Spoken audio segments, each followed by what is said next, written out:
Prayers.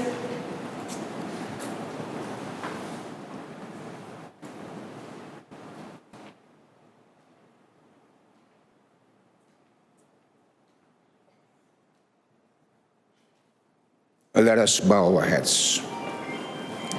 For unto us a child is born, unto us a son is given. A child has been born for us, a son has been given to us. The responsibility of complete dominion will rest on his shoulders, and his name will be the Wonderful One, the extraordinary strategist, the mighty God, the Father of eternity, the Prince of Peace. Great and vast is his dominion. We commit everything this day into your hands. We seek your wisdom, your guidance. And we thank you, Almighty God, for having brought us practically to the end of this year. Your mercy and your faithfulness have been to us as a signature. We now want to extend our gratitude for having spared our lives, that we are all here at this moment.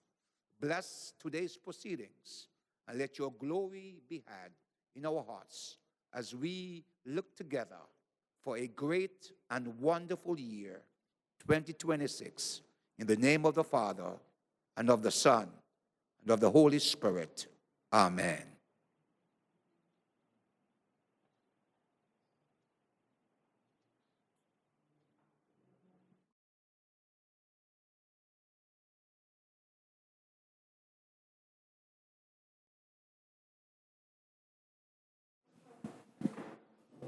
Confirmation of minutes.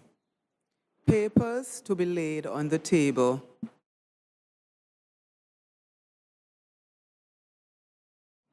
I recognize the Honorable Financial Secretary.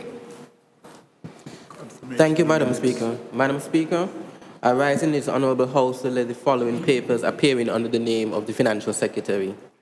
SRNO number 48 of 2025, Minimum Wage Order. SRNO number 49 of 2025, Customs Duties and Consumption Tax, Christmas Decoration Exemption Order.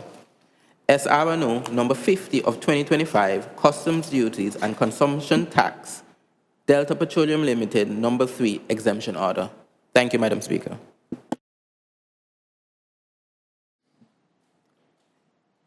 Reports from committees, ministerial statements, government notices, unofficial notices, questions, motions.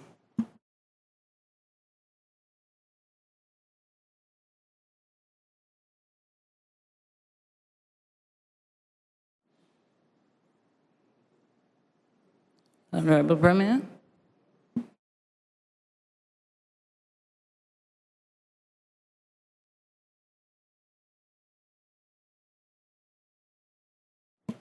Honorable Premier.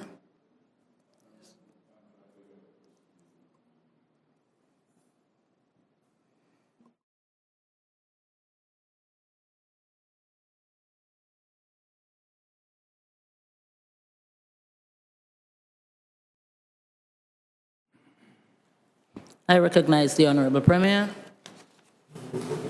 Madam Speaker, I wish to advise this Honourable House that the motion Hotel Tax Amendment Bill 2025 is in committee stage, and I'll request that it remain in committee stage until we've completed the work.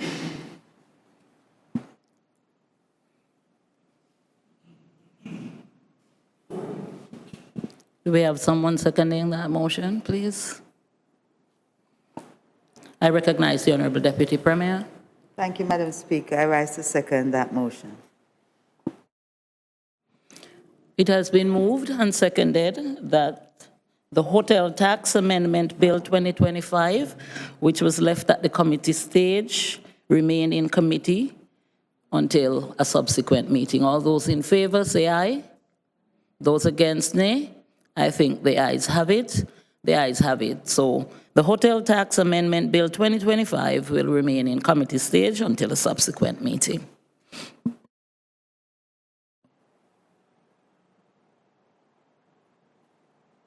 I recognize the Honorable Attorney General. Thank you, Madam Speaker. Madam Speaker, I rise to move a motion for the second reading of the bill shortly entitled Magistrates Court Amendment Bill 2025. Madam Speaker, it is important that legislation is kept under review. And if there are issues identified in the legislation that the legislation does not address or that are not adequately addressed within the legislative framework, then the legislation should be amended to address those issues. Madam Speaker, at the request of the Montserrat Bar Association, the Attorney General's Chambers conducted a review of certain provisions within the Magistrates Court Act. The matters raised by the bar related primarily to the maintenance of children by a putative father, the limits of the civil jurisdiction of the Magistrates Court, the scale of attorneys' fees charged and payable under the Act, and the use of outdated terms. Madam Speaker, as part of the review process, drafts of the proposed amendments were prepared and submitted to the Bar Association and also to the Chief Magistrate for comments. And the result is the Magistrates Court Amendment Bill 2025, which is currently before this Assembly. The purpose of the Magistrates Court Amendment Bill 2025, as stated, is to amend the Magistrates Court Act, Cap 2.02. Clause 1 of the bill sets out the short title to the bill, and Clause 2 sets out the definition of the principal act as used in the bill. Section 2 of the bill is the interpretation clause, or in the interpretation section. Clause 3 of the bill amends Section 2 of the Act by inserting new definitions of possession claim, which means a claim for the recovery of possession of land, including buildings or parts of buildings. And it also includes a definition for possession claim against a trespasser, which means a claim for the recovery of land which the claimant alleges is occupied only by a person or persons who entered or remained on the land without the consent of a person entitled to possession of the land, but does not include a claim against a tenant or subtenant where his tenancy has been terminated or not.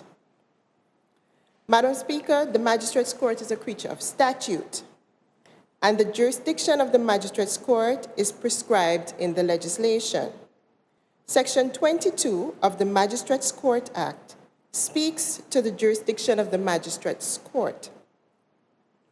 Clause 4 of the bill amends Section 22 of the Act in a number of ways.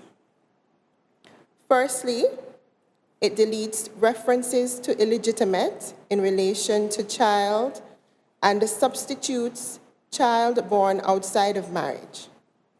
Madam Speaker, this adjustment was made elsewhere within the laws of Montserrat, but was not addressed in the Magistrates Court Act, so this is being addressed now.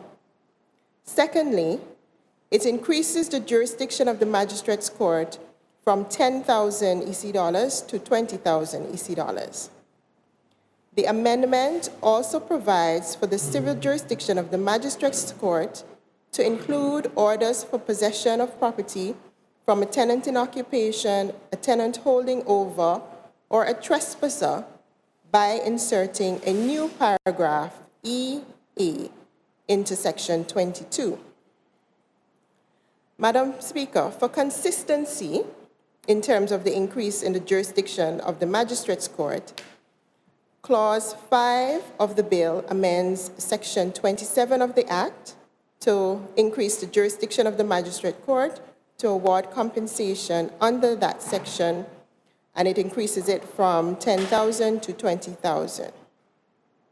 Clause 6 of the bill amends Section 53 of the Act to increase the maximum payment that can be ordered by the court to a man adjudged to be the father of a child from a sum of $200 per week to $500 per week. That's increase of the maximum payment, bearing in mind that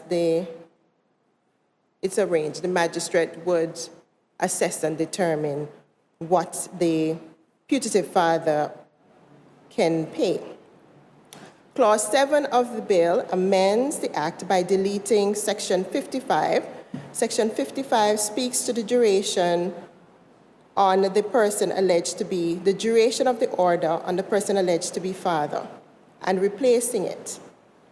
The new section reorganizes that Section 55 and lists the circumstances in which an order for maintenance would no longer be of effect. In addition to what was already prescribed in the Act, things such as the child turning 18 years of age, the death of the child, etc., the section includes a new provision to address cases where the results of parentage testing shows that the person alleged to be the father is not the biological father of the child in respect of whom the order was made. Madam Speaker, when the Magistrates Court Act was first drafted, things like DNA testing were not available. Now that that is available, it is important that such a provision be included. Clauses 8 and 9 of the bill amend sections 63 and 64(1) of the Act to similarly increase the jurisdiction of the Magistrates Court to claims not exceeding $20,000 generally and in terms of the value of property being claimed. Clause 10 of the bill inserts a new section 64A, which gives the Magistrates Court jurisdiction to hear and determine a possession claim or a possession claim against a trespasser and to make an order under section 22EA. Clause 11 of the bill amends section 75 by deleting the $10,000 that appears there and substituting $20,000. This is carrying through to address the change in jurisdiction of the Magistrates Court from $10,000 to $20,000. Madam Speaker, clauses 12 to 14 of the bill are some cleaning up provisions. Clause 12 of the bill provides for the replacement of the term putative father wherever it appears in the Act and substituting the phrase the person alleged to be father. Clause 13 of the bill provides for the replacement of the term illegitimate child wherever it appears and substituting instead child born outside of marriage. Clause 14 of the bill provides for the replacement of the Juveniles Act wherever it appears and substituting the Child Justice Act and removing the references to juvenile court where it appears and substituting court. Madam Speaker, the Child Justice Act having come into force in September this year, replacing the Juvenile Court and the Juvenile Act, it was necessary for consistency to make that amendment since we are amending the Magistrates Court Act. Clause 15 of the bill amends Schedule 1 of the Act to provide for an increase in the scale of fees charged and payable under the Act.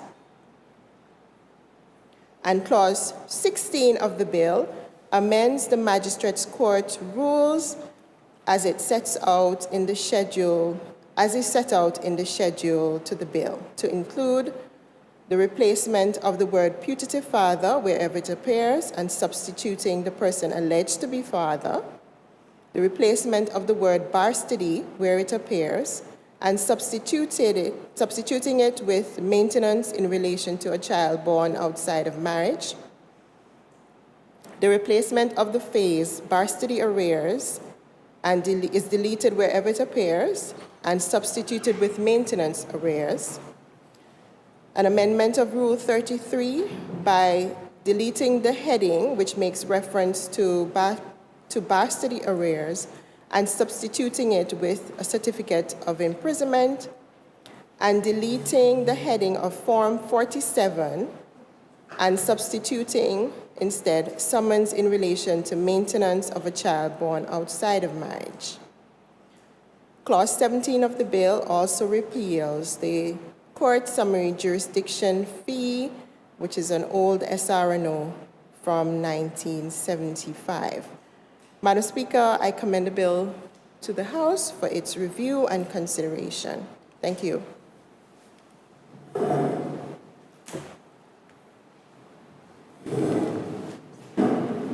I recognize the Honorable Leader of the Opposition. Thank you, Madam Speaker. Madam Speaker, I rise to make a contribution to Magistrate Court Amendment Bill. Excuse me, before you do that, we'll need to have somebody second. You could, are you willing to second it? Yes. You can second it if you wish. Or do we have someone else? I recognize the Honorable Financial Secretary. On your feet already. Okay, Honorable Premier, you may go ahead. Madam Speaker, I rise to move a motion for the second reading of the bill. Okay. So it has been moved and seconded. The House is now open for debate. So, Honorable Leader of the Opposition, you can go ahead. Thank you, Madam Speaker. Thank you to the Premier for seconding that one. And thank you to the mover of the motion of the bill, the AG, Honorable AG. I already see that one of my concerns was addressed or pointed out by the AG, but I'll go forward like how I have it, and then she would respond to me accordingly. Madam Speaker, the Magistrate Court is the first point of contact with justice for the vast majority of our people. It is therefore where our ordinary citizens, workers, parents, tenants, and small business owners seek redress, protection, and fairness. Any amendment to Magistrate Court Act must therefore be measured not only by legal efficiency, but by its human and social consequences. The opposition recognizes that many aspects of this bill seek to modernize outdated language, update monetary thresholds, and explain the jurisdiction of the court, or expand the jurisdiction of the court. In principle, these are reasonable objectives. However, Madam Speaker, the opposition has concerns about whether these amendments adequately protect vulnerable citizens, preserve due process, and ensure genuine access to justice. Madam Speaker, the opposition welcomes the removal of outdated and stigmatizing terms such as illegitimate child, bastardy, and putative father. These terms have no place in modern legal system and have long caused unnecessary harm and social stigma. However, Madam Speaker, we must also acknowledge that language reform without systematic reform is incomplete. While words matter, so do procedures, safeguards, and outcomes.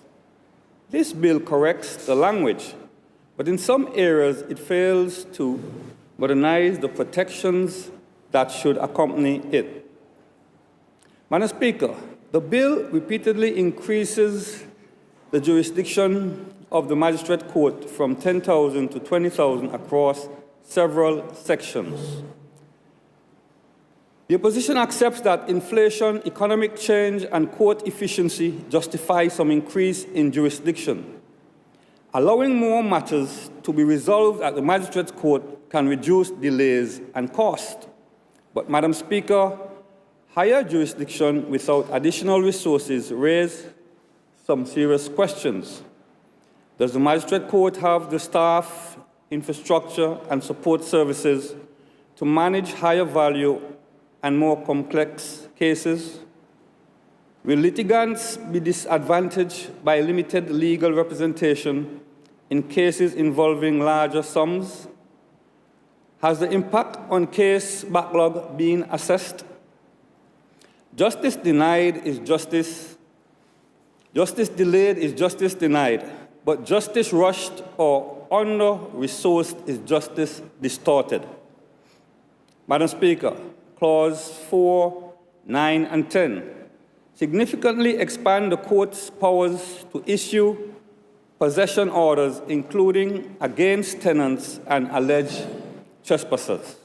This is one of the concerns in the bill, Madam Speaker. Montserrat is facing a housing crisis, limited rental stock, rising costs, and economic vulnerability for many families. Expanding possession powers without corresponding tenant protections risk accelerating evictions and homelessness. Madam Speaker, one of my concerns, does the bill provide mandatory notice periods? Does it have consideration for hardship or alternative accommodation, mediation or dispute resolution mechanism? Madam Speaker, while the law must protect property owners, it must not tilt the scales so heavily in favor of property owners that it forgets the social reality of those being displaced. Madam Speaker, of course, tenants must have a responsibility to meet their expectations. Madam Speaker, the increase in maintenance payments from $200 to $500 reflects modern living costs, and the opposition does not object to fathers contributing fairly to the upkeep of the children. Fathers ought to pay their supportants for their children. Madam Speaker, however, Clause 7 raises some concerns. The replacement of Section 55 to address situations where a man is ordered to maintain a child who is not biologically his, under a putative assumption, must be handled with extreme care. The opposition asks, what evidentiary standards will apply? What access exists to DNA testing? Will there be retrospective correction where injustice has occurred? Financial responsibility must be rooted in truth, fairness, and due process, not assumption. Madam Speaker, Clause 15 increases the scale of fees payable under the Act, and Clause 17 repeals an older fees order. The opposition is deeply concerned that higher fees may price ordinary citizens out of justice. We ask, are waivers available for low-income litigants? Will these increases disproportionately affect women, tenants, or single parents? Has government consulted the public on these changes? Courts exist to serve the people, not to deter them. Madam Speaker, the amendments to the Magistrate Court rules tidy up outdated terminology and forms, which the opposition supports.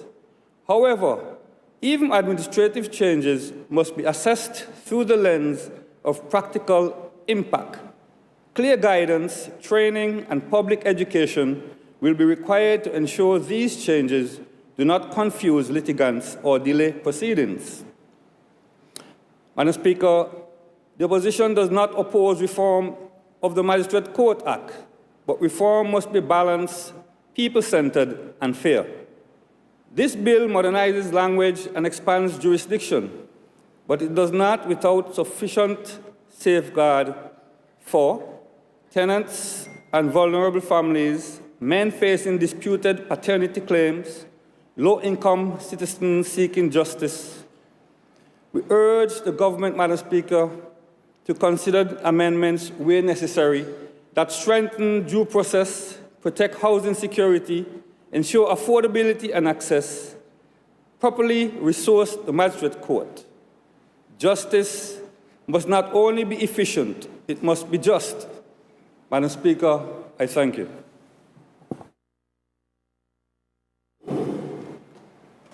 I recognize the Honorable Molkia.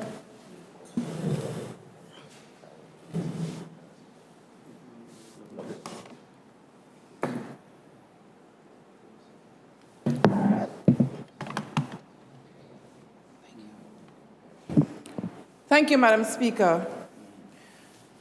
Madam Speaker, I realize that the men of this House are very silent on this bill as it relates to certain aspects. So I rise to offer them some much needed female support and to raise some fairness issues. While I welcome the effort to modernize aspects of the Magistrates Courts Act, I am concerned that Section C still reflects an outdated and gender-biased assumption that only husbands desert and only wives require support. In today's world, we know that we have women who are earners, who are providers, and heads of households. And men can and do find themselves deserted, left with children, and financially vulnerable. Yet this section gives no explicit recognition or protection to those men. The irony, Madam Speaker, is that elsewhere in the same act, particularly under Part 6, the law already recognizes that either spouse may be ordered to pay maintenance. Why then does Section 22 lag behind? If we are serious about equality before the law, fairness and justice, then this section must be made gender neutral. Desertion is not a male-only act, and support obligations should not be framed as male-only responsibilities. I therefore urge that this bill be amended to reflect support obligations by either spouse, so that our law protects all deserted spouses and children without discrimination. Thank you, Madam Speaker.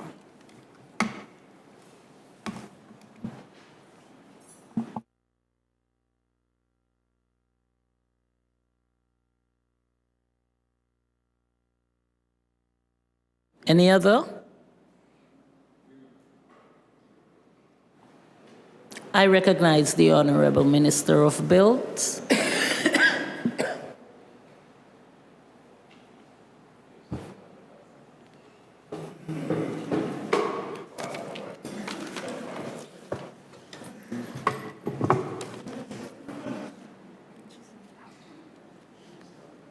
Thank you, Madam Speaker. Madam Speaker, I rise to add my contributions to this bill. I would say outright, I myself, in reviewing the bill, recognized that men are also deserted and are left with children. And something needs to be done in making that section gender neutral. Madam Speaker, the speakers before me have already highlighted the welcoming changes to a number of phrases which will be corrected in the bill, and that speaks to putative father, now a person alleged to be the father, bastardy, and maintenance to a child born outside marriage instead.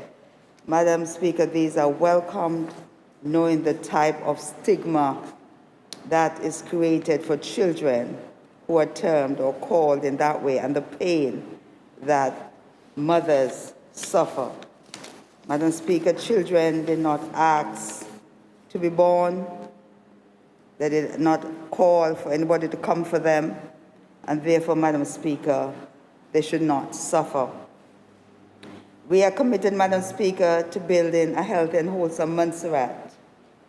And this is what this act also seeks to do, in looking after the best interests of the child, the welfare and the well-being of the child, safeguarding our children, and recognizes that economic means of our fathers and our mothers differ, and the sum of $500 may seem really hard, but it is not that the magistrate would simply determine and say $500, but would look at the evidence that is placed before the magistrate.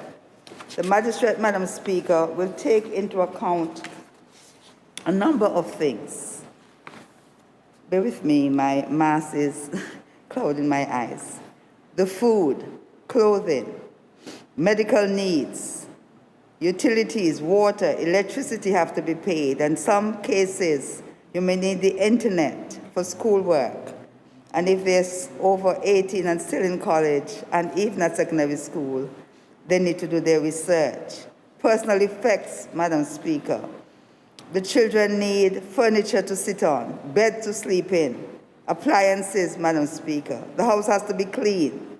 School supplies, Madam Speaker.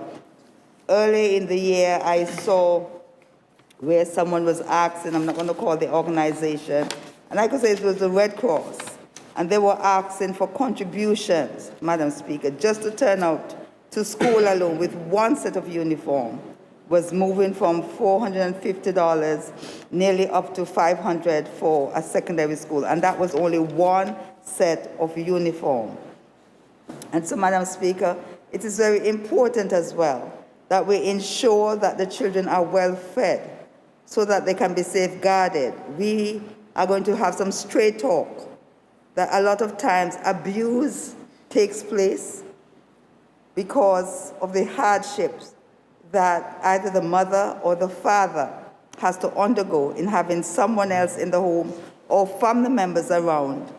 Madam Speaker, a lot of the times, if you were to check the court records, it is not persons on the street who abuse our children, but those who are close to them.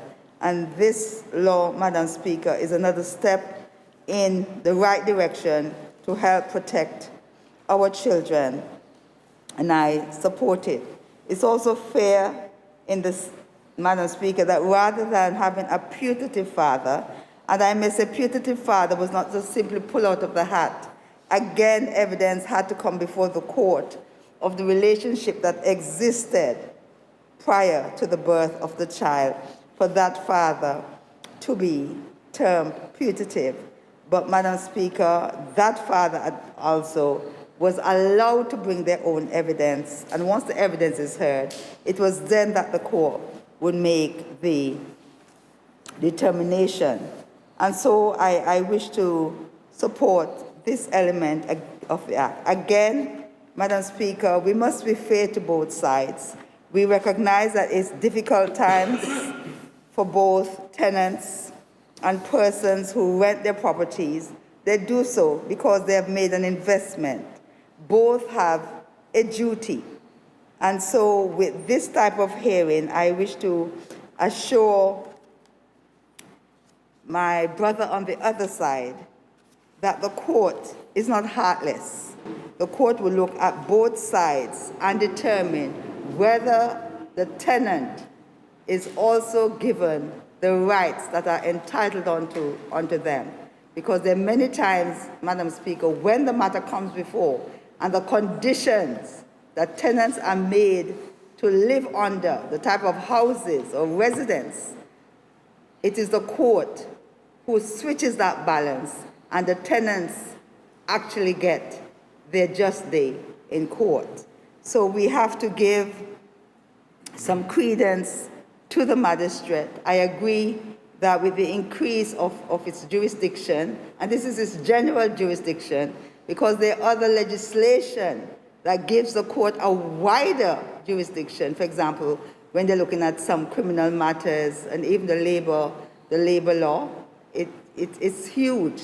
So this is the general jurisdiction, and I'm quite sure that once provision will be made if there is an increase in the number of cases that require us to have another magistrate, or as we had already implemented before, a deputy magistrate, a deputy registrar who also assists as a second magistrate. So I am aware that that was in place, and if needs be, then I would encourage the court to make the recommendation for that place to be filled, that position to be filled if it is not. So, my colleagues on the other side, I appreciate your concerns, but I can assure you there are no guarantees because it's what evidence comes before the court that is available. We do have, in some cases, a challenge with lawyers, and perhaps it's a time when we not only invite persons to become lawyers, but as a government, we may need to invest in sending a number of persons off to study to become lawyers, as we did several years ago. It's time for that. We do have a challenge in persons being able to access legal counsel. I will acknowledge that. I am here, as you would have seen, but that is not my forte in any event, but they do come, and I really would recommend that we look into that, as well as invite other persons to come and practice in Montserrat. So with respect to the possession claim, it is welcomed, and it is quite often very simple, and it also means that we do not clog up the High Court, who has a wider jurisdiction.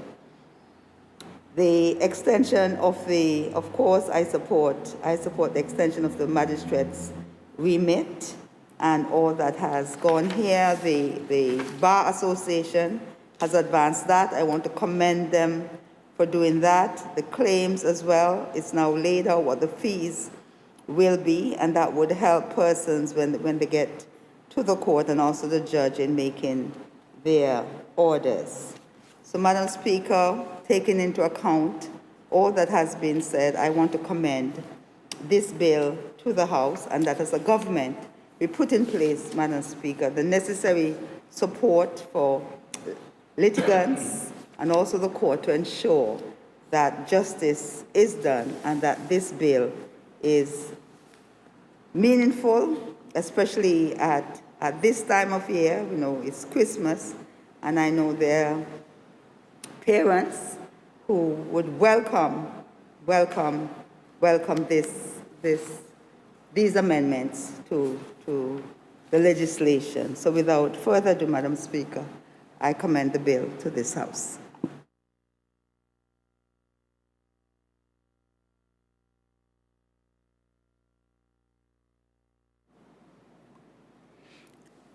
Are we through with the contributions? If so, we'll ask the Did you put your mic on? I'm not seeing it.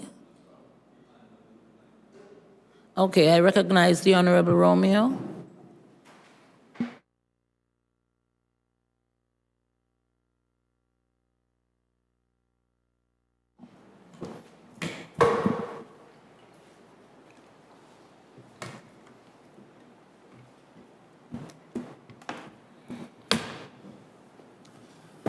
Thank you, Madam Speaker. I, too, rise to join the other members in supporting the Magistrates Court Amendment Bill 2025. It represents a very timely and necessary update to our justice system. It makes several very important improvements already outlined by most who spoke before me. It modernizes the justice system and improves access for many, and aligns our laws with the needs and values of Montserrat today. However, Madam Speaker, as the Honourable Leader raised some key points that I won't try to repeat, but one such that in raising the monetary jurisdiction of the Magistrate Court from 10,000 to 20,000, and from 2 to 20,000 in some cases, Madam Speaker, it means more matters can now be resolved quickly, which is good, locally and at low expense. And that is very important. I see the magistrate, former magistrate on the other end nodding her head, and I know she agrees with that. However, as the Honourable Leader said, this is going to mean more work for the Magistrate Court. And we hope that the court will be resourced to handle that increase. It's going to be a significant increase for them, I'm quite sure. Of course, not using names like legitimate and bastardy and that sort is an important change. Remove stigma and aligns our laws with contemporary standards. Sorry, and ensures dignity for children and families. Madam Speaker, as I look through my points, I realize that most of the key points have been touched on before me. That's why it's good to speak later, because you'll get to focus on one or two things if you need to.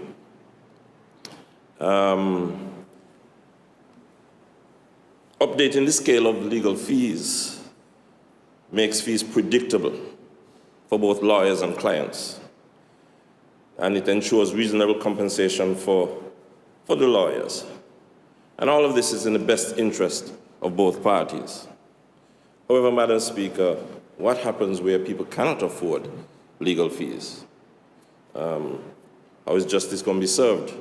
We don't have any legal aid. How is that going to be served? And I think it's sad that we keep coming to this House, speaking to this issue, and never addressing it.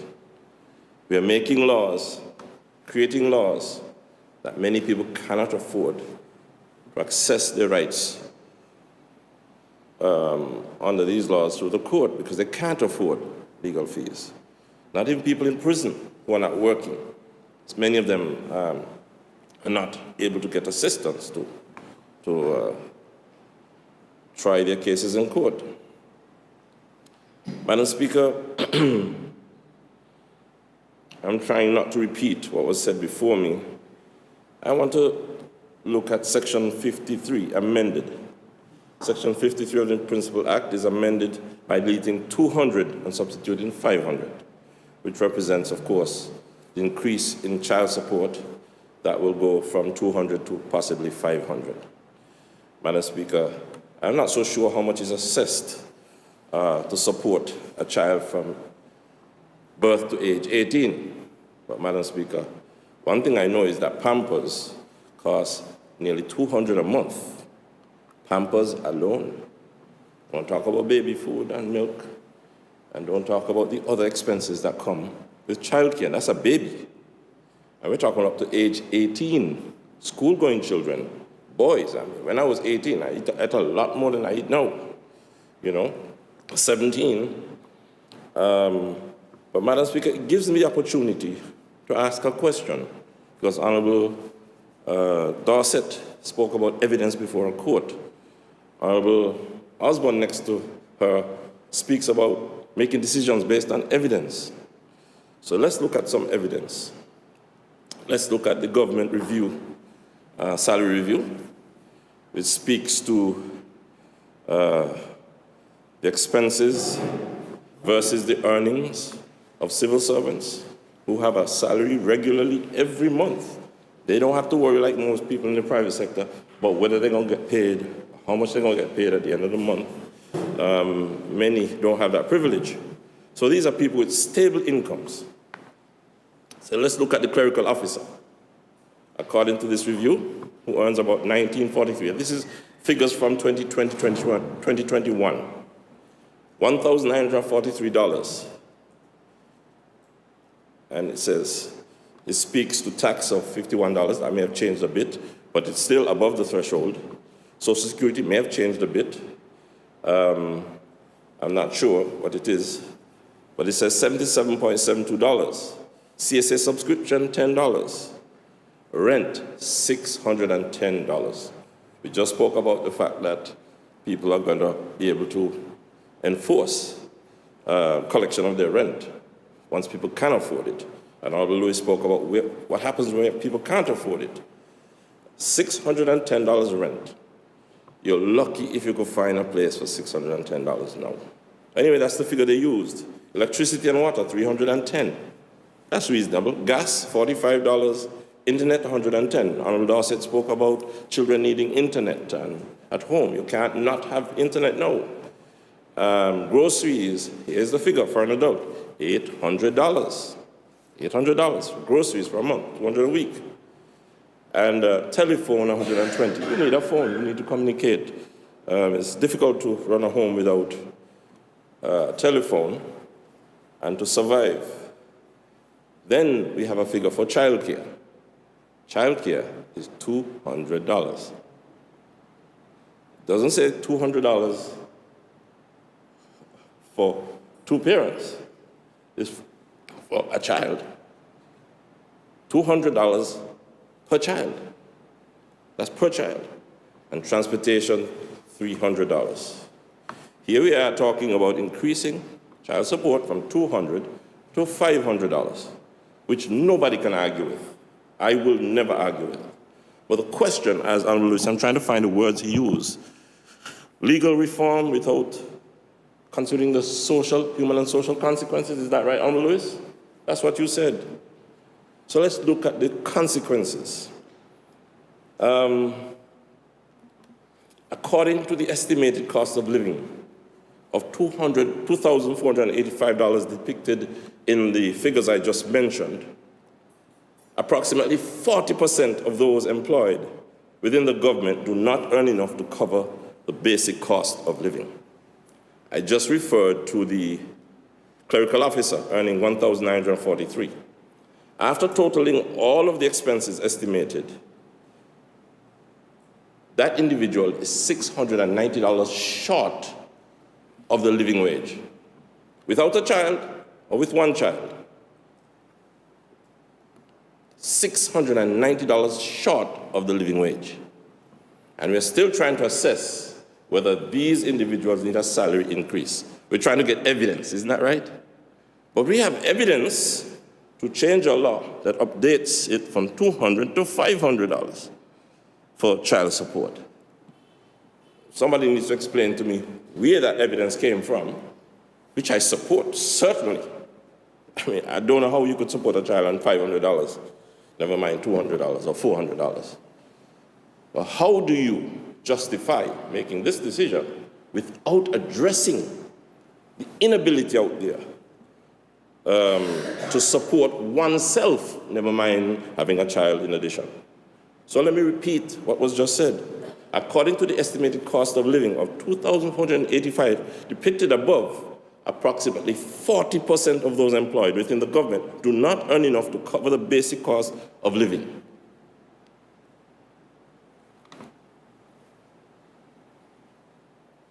And then it goes on to say, women, Honorable Malkia, I am standing in support of women.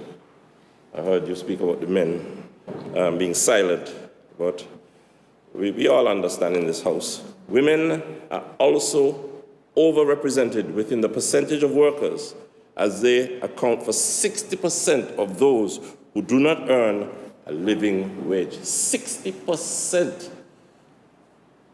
of civil servants. Of those, oh boy.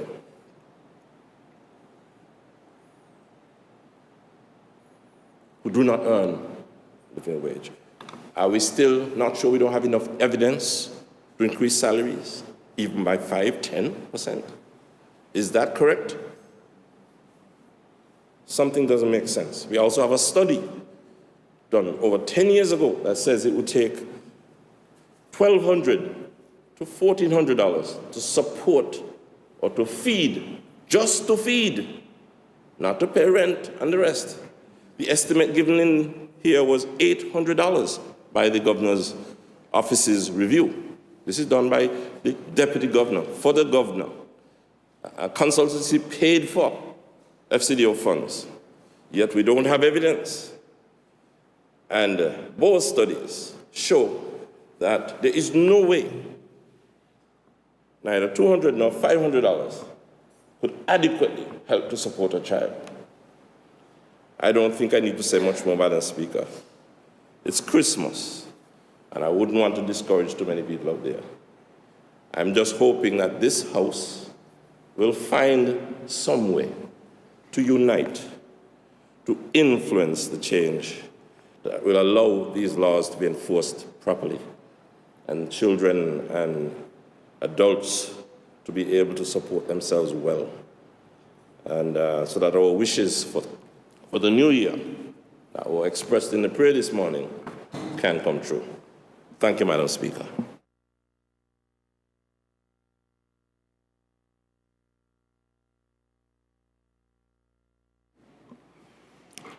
Do we have any more contributions?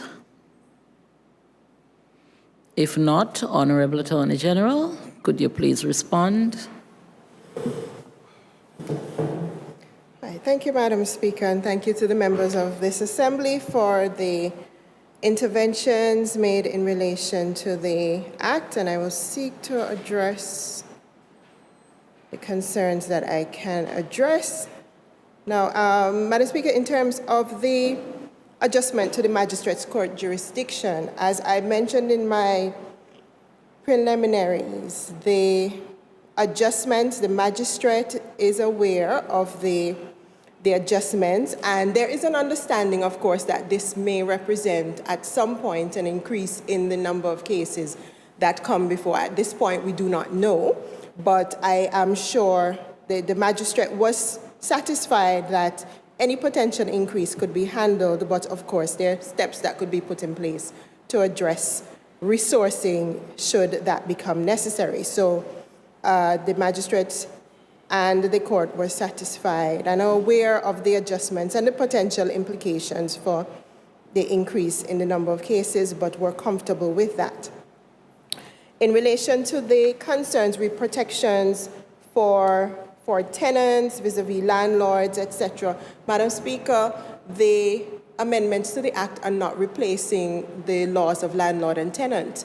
The court is still has to consider the laws of landlord and tenants, the principles, the rights of the landlords vis-a-vis the tenants. The legislative framework still exists in terms of the Registered Land Act that deals with obligations of landlords and tenants, provisions dealing with notice, etc. So this amendment does not replace the general law of landlord and tenant and does not mean that the magistrate in assessing whether or not to give a possession claim or to evict or a tenant in occupation or even a trespasser will consider the legal principles that the magistrate is bound to consider. So it's not replacing those. So just to allay the honorable members' fear in terms of that. In relation to Section 53 and the adjustment in the $200, the maintenance costs, or the maximum that the court can award re-maintenance in relation to a child, the $200 per week per child, and the adjustment to $500 per week for child. Madam Speaker, this is a maximum. The court is expected, and the court will always, and the honorable member who sat in the position did explain that the court will assess. The court will look at the income and expenditure of the father vis-a-vis the income and expenditure of the mother, etc. But, Madam Speaker, in a circumstance where the father could have afforded more than $200, the honorable member did explain how expensive things are. So in a circumstance where the court, in looking at it and assessing all of the circumstances, was of the view that the father can pay more than the $200, the court would have been limited to only the $200 because that is what the legislation provided. So there has been a little increase in terms of $500 to kind of enable the court to consider a higher amount, given all of the circumstances that the honorable member has explained in terms of the cost of living, etc. In relation to Section 55, and I thank the Honorable Mulcair for raising that issue because it needed some clarification. Now, Section 55 speaks to is related to Section 52 of the Act, which speaks to affiliation proceedings. And Madam Speaker, this is a situation where a woman who has had a child comes to the court to say, a single woman who comes to the court, who has delivered a child, comes to the court to ask the court to indicate to the court that this is the father of my child and I want to get maintenance from him, and provides the court and with evidence that, okay, this is the father of my child, you know, we were in a relationship, etc., etc. The court assesses the circumstances and the court finds that, okay, this is the father of the child, and orders that the father pays a maintenance in relation to the child. So the Section 55 deals with those types of orders that were made in terms of those affiliation proceedings where there's a female who's coming to say, well, this is the father. In terms of the general legislative framework and the scope and of the magistrate, and even in terms of the High Court, in circumstances where there are fathers who are left with children, there are other provisions which enable the father to get to come to the court to ask for maintenance and support, etc. But it's just that this deals with a very specific circumstance where the mother has come and said, okay, well, this is the father of my child. So in terms of the adjustment that has been made to Section 55, in the past, as I indicated in the past, the Act provides that an order could be deemed void when the child turns 18, etc., etc. But now you have circumstances where there is now DNA evidence which says that this is not my child. You know, it is irrefutable when you provide DNA evidence to say, well, this is not my child. But even when the court is provided with that DNA evidence, the legislation didn't provide for a circumstance where the court can say, okay, well, in light of this irrefutable proof that this man that the court has ordered to pay maintenance in relation to the child is not the father of the child, the court couldn't do anything to revoke that maintenance order that has been made. So now the amendment is being made so that the court can consider the DNA evidence in revoking that order. So it provides some protection because you don't want a circumstance where there is, you know, based on the DNA evidence that this is not your child, but you're still having to pay maintenance in relation to this child because the court has so ordered. So it provides an additional level of protection in relation to persons who have been ordered as putative fathers. There was a question in terms of the evidence that the court will consider. I mean, the same evidential standards of any court would apply in relation to the magistrate's court. It is the court in a civil jurisdiction, so on a balance of probabilities is what the court would consider, which is in making the order, the court will hear from the father and would hear from the mother, but now you have DNA evidence, so that is the strongest, that is the strongest evidence that can be put before the court as opposed to the word of mouth of the male and the female. Madam Speaker, in relation to the fees, as I indicated, the old order that outlined the fees was from 1975. So that was due for review in terms of the fees that an attorney can get. Madam Speaker, it's important, however, that I point out that it does provide that the magistrate may award fees not exceeding this amount. So it's not that this is automatically the fee. The magistrate has some discretion in terms of awarding the fees, and the Act also provides that that is notwithstanding any agreement that counsel may have with the parties.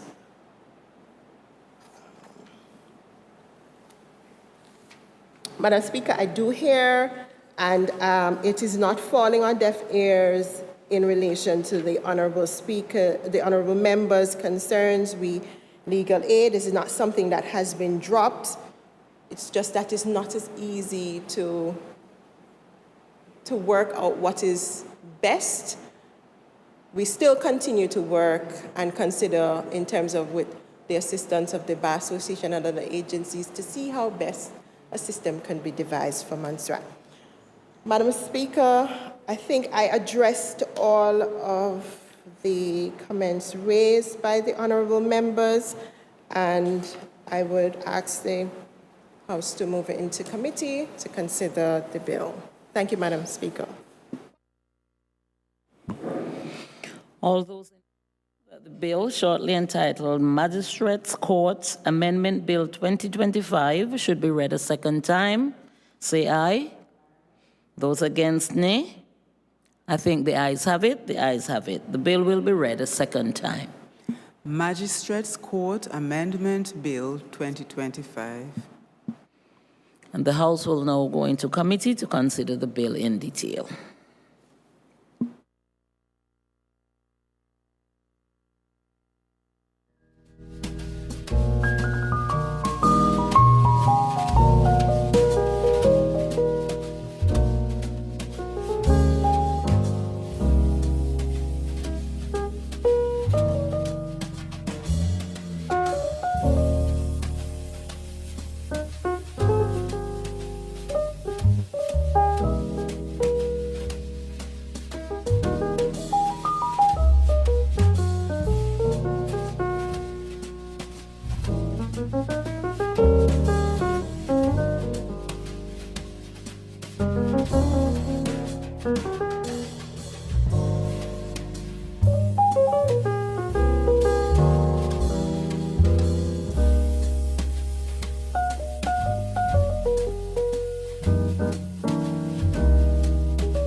I recognize the Honorable Attorney General.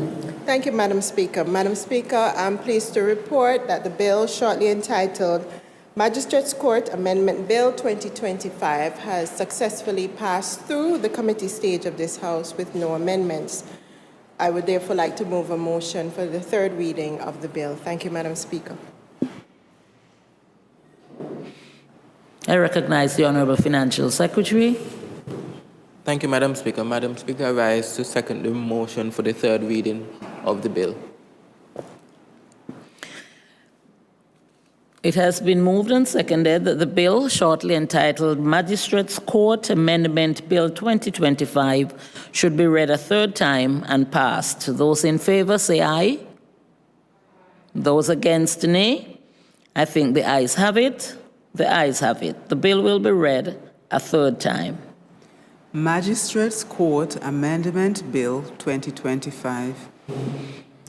The Magistrates Court Amendment Bill 2025 has been read a third time and is accordingly passed.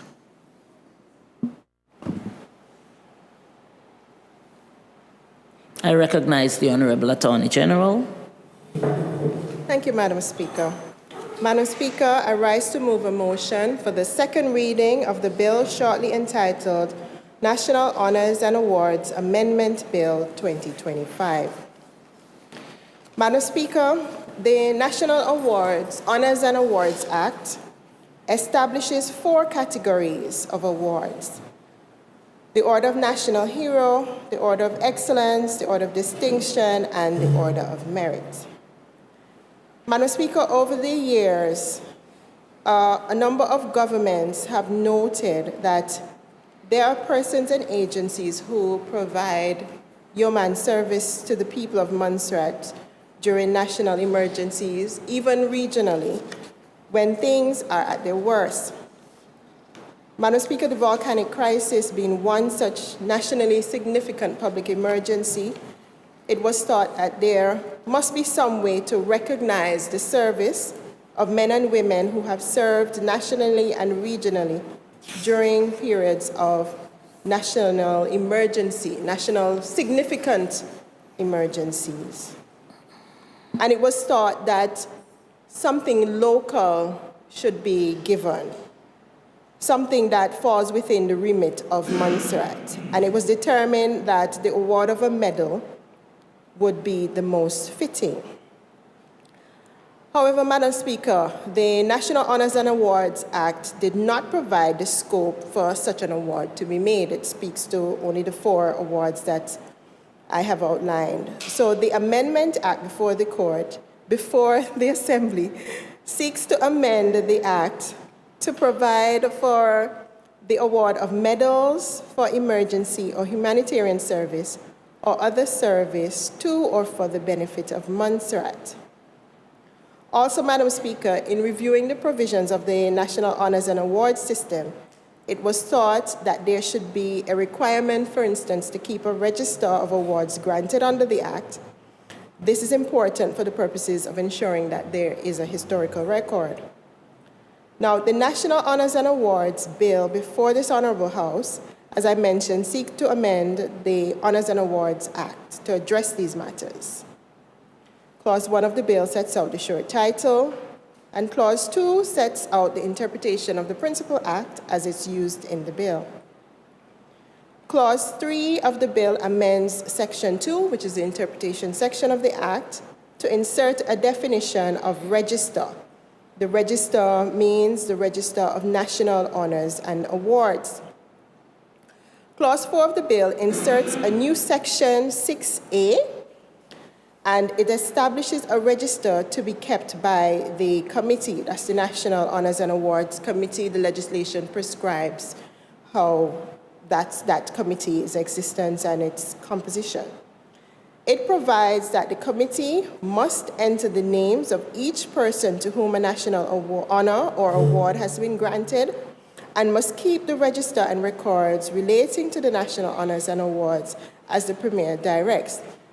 Madam Speaker, I'm certain that some form of record is kept, but it is important that the legislation mandates that there is an official register to record the persons who have been given a national honor and award. And you know, this is important for historical purposes so that there is something that lasts. Clause 5 of the bill inserts a new Section 8A, that's for awards of medals, and provides that the Premier may, on recommendation of the committee, award medals for emergency or humanitarian service or other service to or for the benefit of Montserrat. Madam Speaker, Section 14 of the National Honors and Awards Act currently provides that the committee may revoke the honor or award. Now, Clause 6 of the bill deletes Section 14 and substitutes a new Section 14, and it provides for the power of the revocation of a national honor or award to be, instead of by the committee, it is to be by the Premier on the recommendation of the committee instead. Because after all, the committee only makes the recommendation So in terms of revocation, it should be that the committee makes the recommendation as opposed to the committee revoking the honor. Clause 7 of the bill inserts a new section 14A, which speaks to the power of reinstatement of a national honor or award by the Premier on the recommendation of the committee. Madam Speaker, it is recognized that no one is infallible. So should it be that in error a recommendation was made for revocation of a national honor award, and it's found later that perhaps that should not have been done for whatever reason, then there is the power for reinstatement of that award on recommendation of the committee. And Section 24(1) of the Act is amended by way of Clause 8 of the bill, which provides for the making of regulations for the grant of emergency and humanitarian awards by inserting of a new paragraph AA and deletion of subsection 2. Madam Speaker, I commend the bill to the House for its consideration and further debate.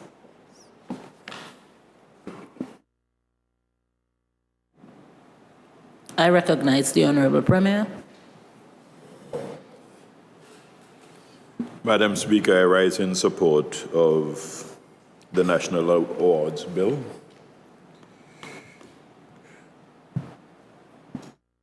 And I commend it to this House for its second reading.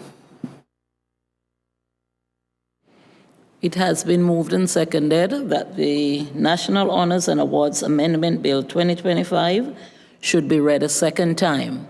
The House is now open for debate.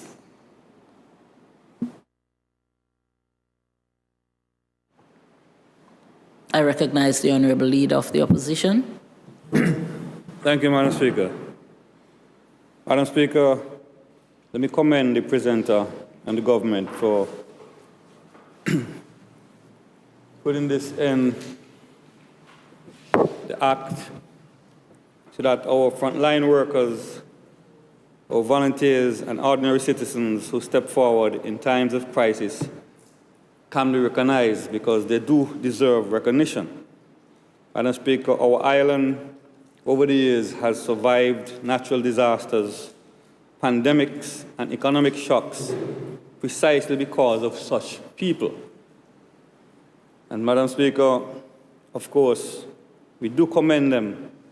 And of course, I am in agreement and support of this act. Madam Speaker, of the bill. Madam Speaker, I do want to express or ask some questions pertaining to the revocation and reinstatement power requires, as I believe that it do require some due process. Madam Speaker, Clause 6 and 7 raise perhaps the more serious concern of the bill. The power to revoke or reinstate a national award is an extraordinary one. Once conferred, an honor becomes part of a person's public legacy. To remove it is not merely administrative, it is reputational, moral, and historic. Madam Speaker, what I would like to know is, does this bill or any other existing act provide clear grounds for revocation? Whether the recipient would have the right to be heard, whether reasons must be published, whether there is any right of review or appeal. Madam Speaker, justice must not only be done, it must be seen to be done. Without clear due process safeguards, these provisions risk being perceived, fairly or unfairly, as tools that could influence by politics, personal disagreements, or changing in administrations. Madam Speaker, I strongly believe that revocation and reinstatement must be governed by objective standards, procedural fairness, and transparency, not executive discretion alone.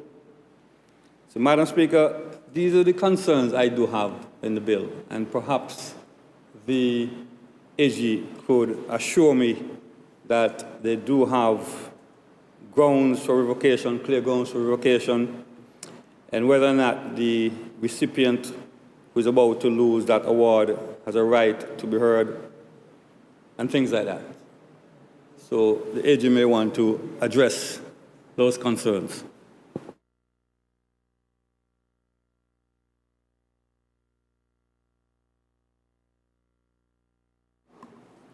Any other?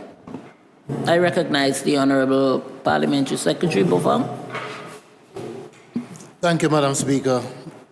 Madam Speaker, I am exceptionally happy to rise in support of this bill today. For years, it's been said that there are persons who would have given of themselves to serve for country, but they've never been able to get the reward or be noticed for their efforts. Madam Speaker, in disasters or in cases of national emergency, it's the man on the ground is the first person who normally turns up to these events. As a British overseas territory, of course, we accept help from the external agencies, but it's our own local people, Madam Speaker, who shows up in these events. Madam Speaker, the AG spoke to the fact that it's been a long time coming. It's one of the first things I said when I got to be an MP, that the men and women who served must be recognized for their efforts.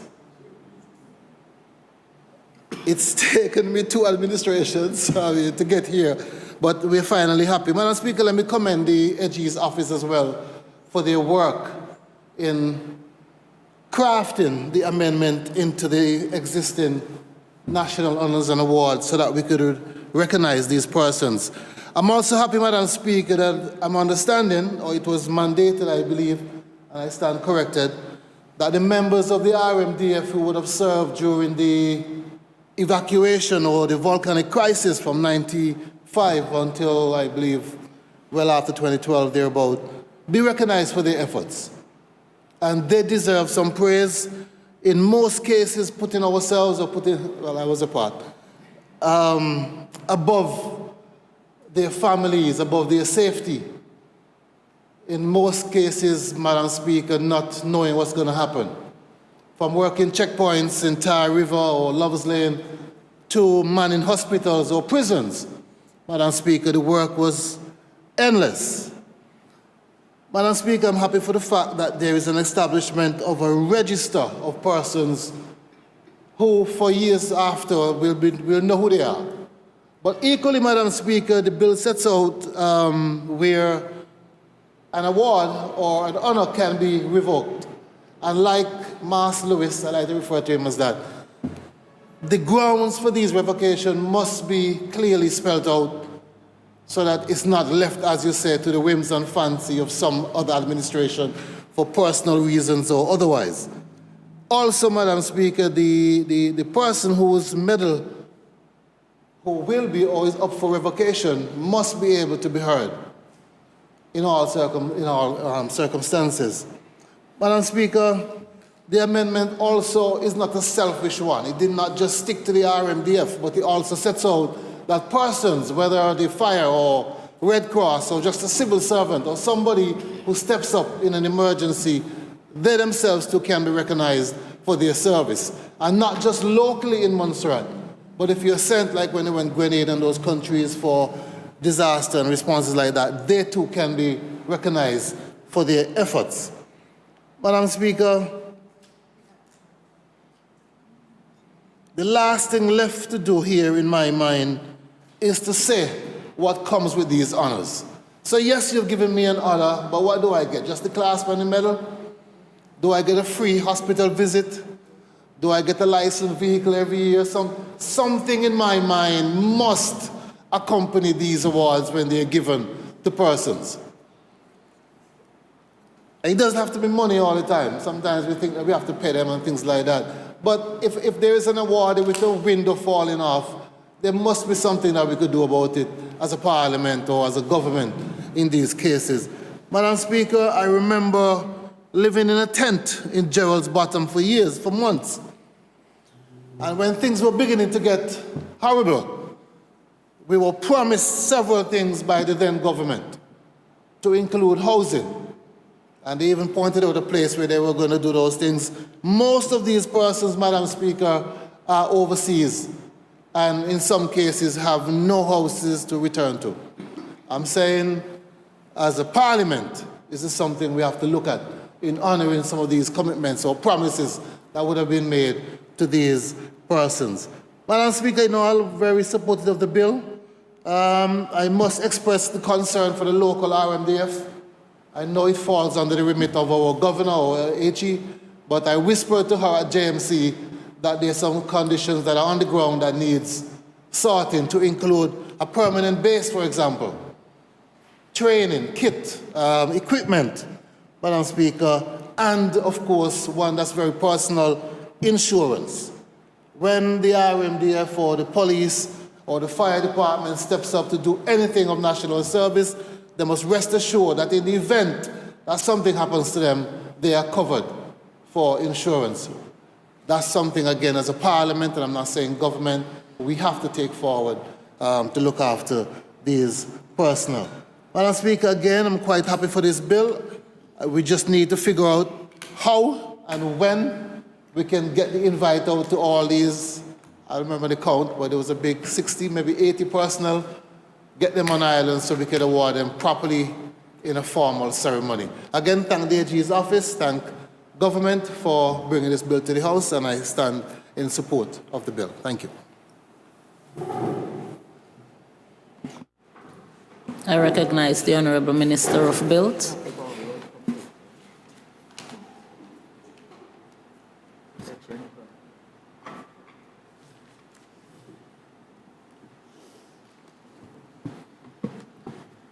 Madam Speaker, I too stand in support of this bill.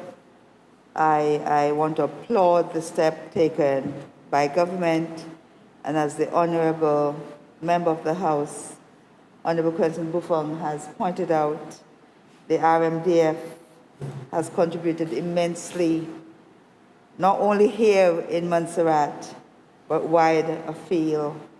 Our deceased captain, Chewit, had moved all the way. They sent him, I think it was to Kosovo, back in the day. So Montserrat has been contributing internationally and regionally. And even at this time, I want to remember his memory and how he represented us aboard at that level and also regionally.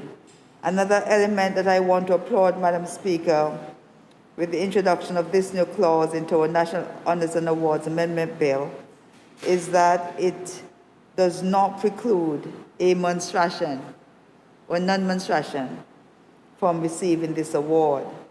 Many of the persons who are in our MDF or who has come to live among us, who have served, sacrificed, and contributed in emergency and humanitarian missions, Madam Speaker, are not monstrations themselves. And I am pleased, Madam Speaker, that they would be recognized in this fashion. I welcome as well, as the AG has pointed out, the register for historical purposes and for clarity.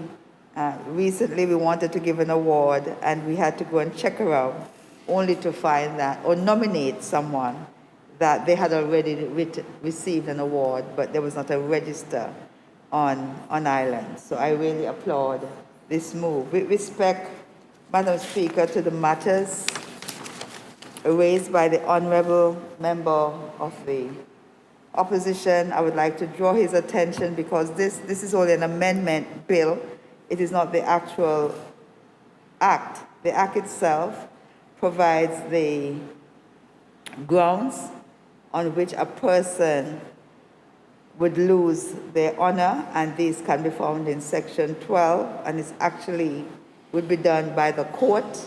It's done in court, and it outlines, for example, without lawful authority, uses or wears any insignia or medal or decoration supplied or authorized in connection with the honor or award that has been conferred upon them and use it to deceive, falsely represents himself to a person as entitled to use or wear the insignia or the medal or the decoration, and in C, without lawful authority or excuse, supplies or offers to supply the insignia, medal, or decoration to a person not authorized to use or wear it. And they will commit a summary offense and will be liable to a fine of 1,000, so that is in the court where due process can take place.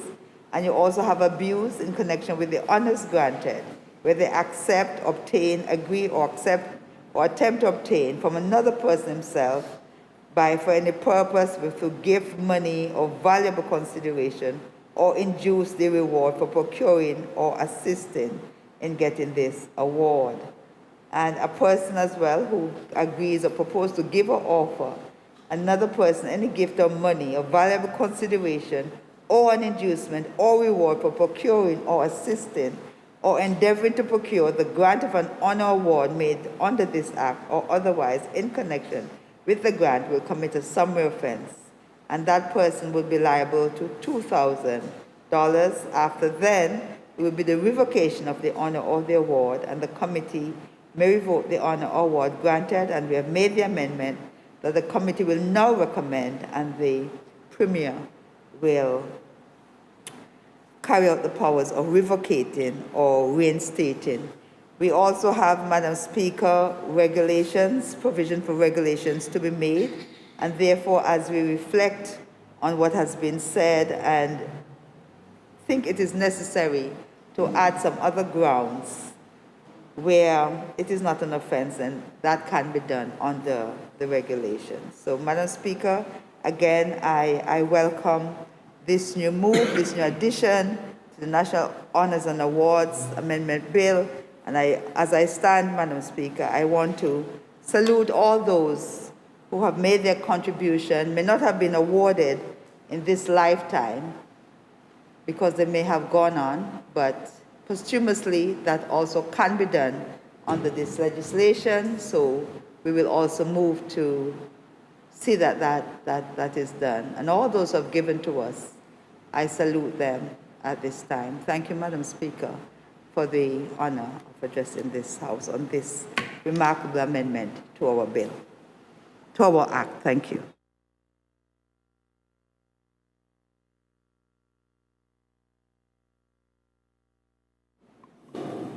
If there are no other contributions, I'll ask the Honorable Attorney General to make her response. I'm sorry, Honorable Romeo, you were a little slow in. Yes, I actually I recognize the Honorable Romeo. I didn't want to plan to say anything much, but I rise to support the National Awards Amendment Bill as well. I just wanted to jump in on something Honorable Cranston mentioned about finding a way to do more than just put an award in their hand on paper on the wall.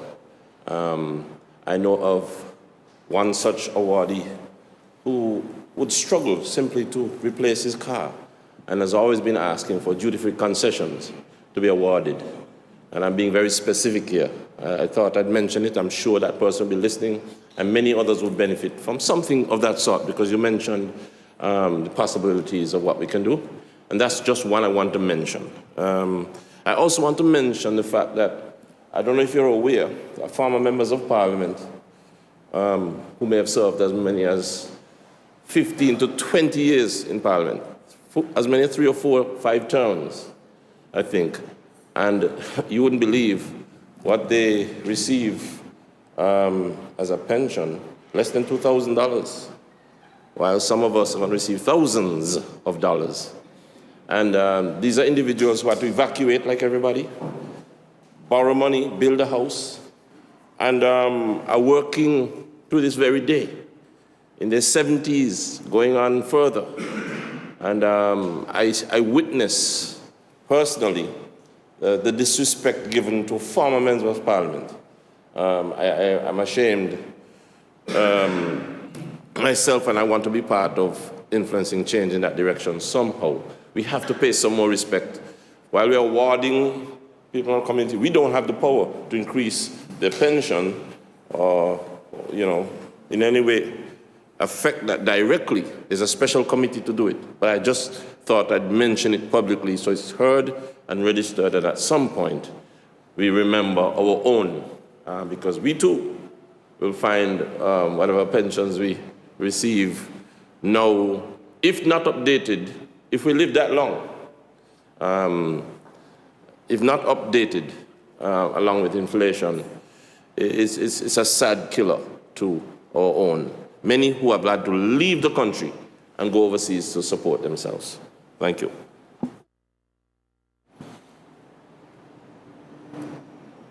I recognize the Honorable Premier. Thank you very much, Madam Speaker. It'd be very remiss of me if I don't even make an attempt to struggle through to say something on this bill. It's interesting that bills of this nature come to this House when I'm sitting as the head of government. But I just want to indicate that the service that has been provided by many of these men and women, both in uniform and out of uniform, have been tremendous. And I'll just like to give a few examples. I remember a certain person from the RMDF called me and said to me, "You have asked for an evacuation order to be put in place. You have called me to serve. I can't go and pick up my mother. That's your responsibility now." In other words, he is called to serve the country, so he can't give up the service he was called to do, to even go and look for his mother. And yes, we did go and look for the mother and housed her properly. When we looked at where they went for the first time, at Sturge Park, sleeping in the pavilion, sleeping in tents, a lot of us don't understand the struggles.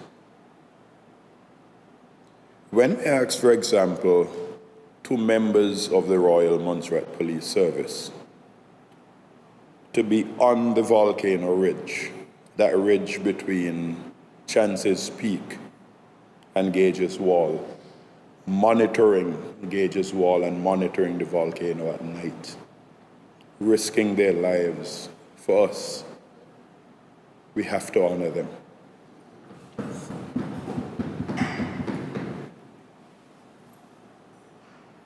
Sorry, and also one from the RMDF. I forgot. I keep forgetting him. He's now a colonel in another part of the overseas territories. Madam Speaker, I can also recall being overseas and my Minister for Education was giving trouble, indicating that they needed to have place for school, and it was not, we are taking up their buildings, and she wanted her buildings back. I picked up the phone and I called the sergeant major at the time, and I said, "My brother, I need a favor." And he said, "I don't do favors for you. You give an order and we carry it out." I told him to go to MS Osborne, pick up the materials, have the school ready for Monday morning. Sunday evening, he called me and told me, "Let the Minister for Education come because it's all ready." These are the sacrifices that these men and women have done for us. It also saddened my heart, Madam Speaker, when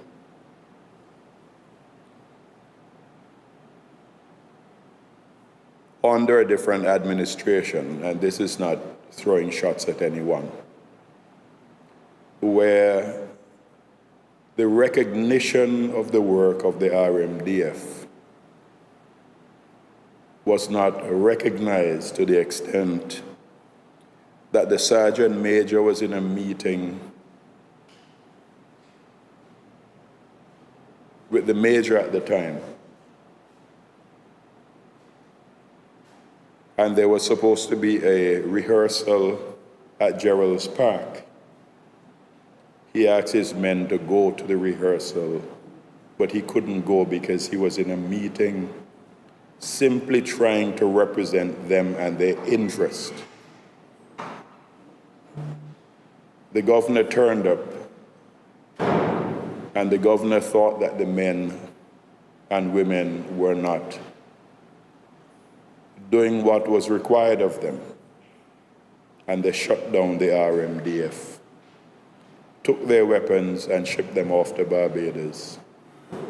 Madam Speaker, that was a sad day for the people of Montserrat.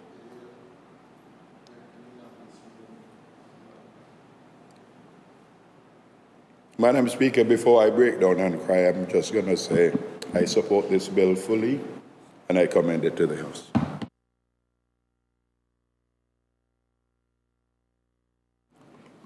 Okay, Honorable Edgy, you may now make your response. Thank you, Madam Speaker. Madam Speaker, I thank the members of this Assembly for their comments and interventions in relation to the bill. Just the Honorable Minister for Bill did mention in terms of the revocation, but Clause 6, the Act currently does outline at Section 14 what the criteria is for revocation, and Clause 6 of the bill, which replaces Section 14, also still has that.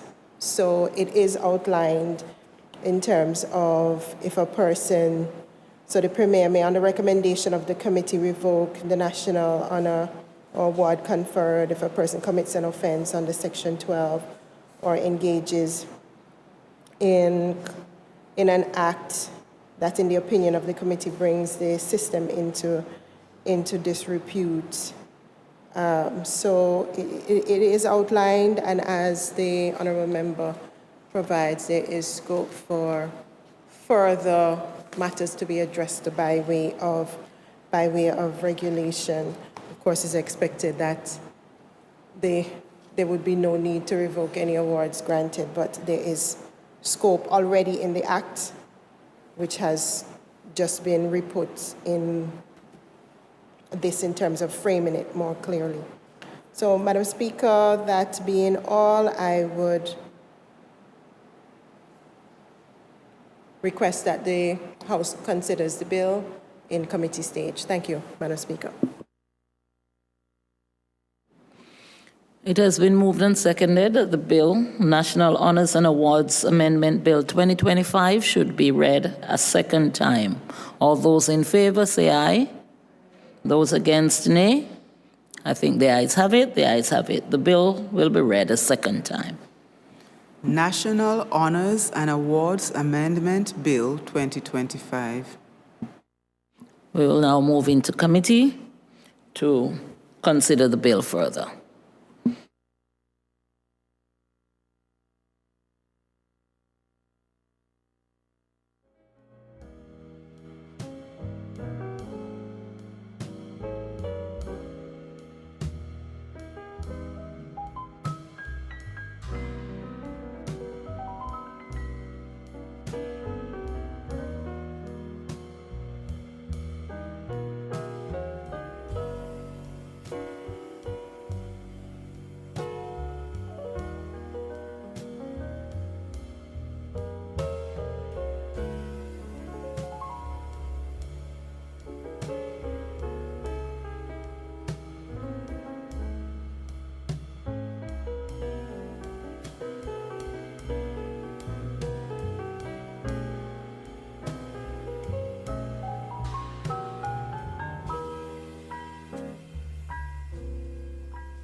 I recognize the Honorable Attorney General. Thank you, Madam Speaker. Madam Speaker, I'm pleased to report that the bill, shortly entitled National Honors and Awards Amendment Bill 2025, has successfully passed through the committee stage of this Honorable House with no amendments, and I'd like to move a motion for the third reading of the bill. Thank you, Madam Speaker.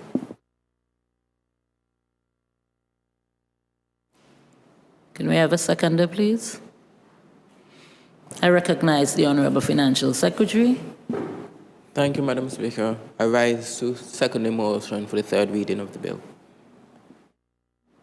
It has been moved and seconded that the bill, National Honors and Awards Amendment Bill 2025, should be read a third time and passed. All those in favor, say aye. Those against, nay. I think the ayes have it. The ayes have it. The bill, National Honors and Awards Amendment Bill 2025, has been, I'm sorry.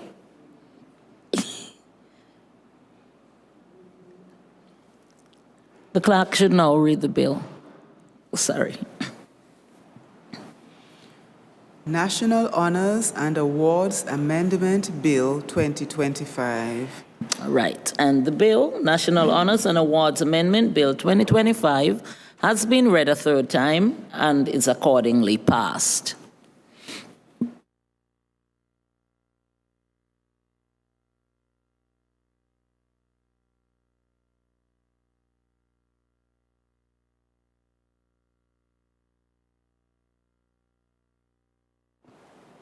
I recognize the Honorable Attorney General. Thank you, Madam Speaker. Madam Speaker, the next item on the agenda is the Police Amendment Bill 2025, which is still in committee stage, with the House directing that a report be submitted or an update be given at the sitting in January 2026. So, Madam Speaker, that's where it would remain. Thank you. Thank you, AG. So that bill will remain in committee until January when we meet again.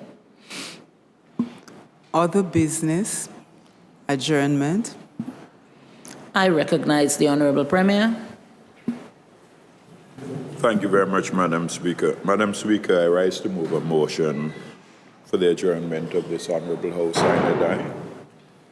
But, Madam Speaker, if you'll kindly permit me, given the season we're in, may I take the opportunity to extend most sincere and blessed Christmas greetings to one and all. To all of the members of this Honorable House, Radio Montserrat, the clerk, the Attorney General's chambers, the police, all of the supporting staff for the tremendous work which they've done. Also to the public servants who many a time are not given credit for work which they're doing in preparing these bills, because before this they go to cabinet and quite a bit of work is being done by them. So again, thanks very much to one and all. But Madam Speaker, we must also remember the reason for the season, in that we must not take Christ out of Christmas. And we must remember those in our community who are less fortunate than us. And when those of us who have our ham and turkey and whatever else, remember those of us who are less fortunate, even if it's one person, prepare something and offer to that one less fortunate person. If each one helps one, then we'll go a long way in making Christmas worthwhile for one and all.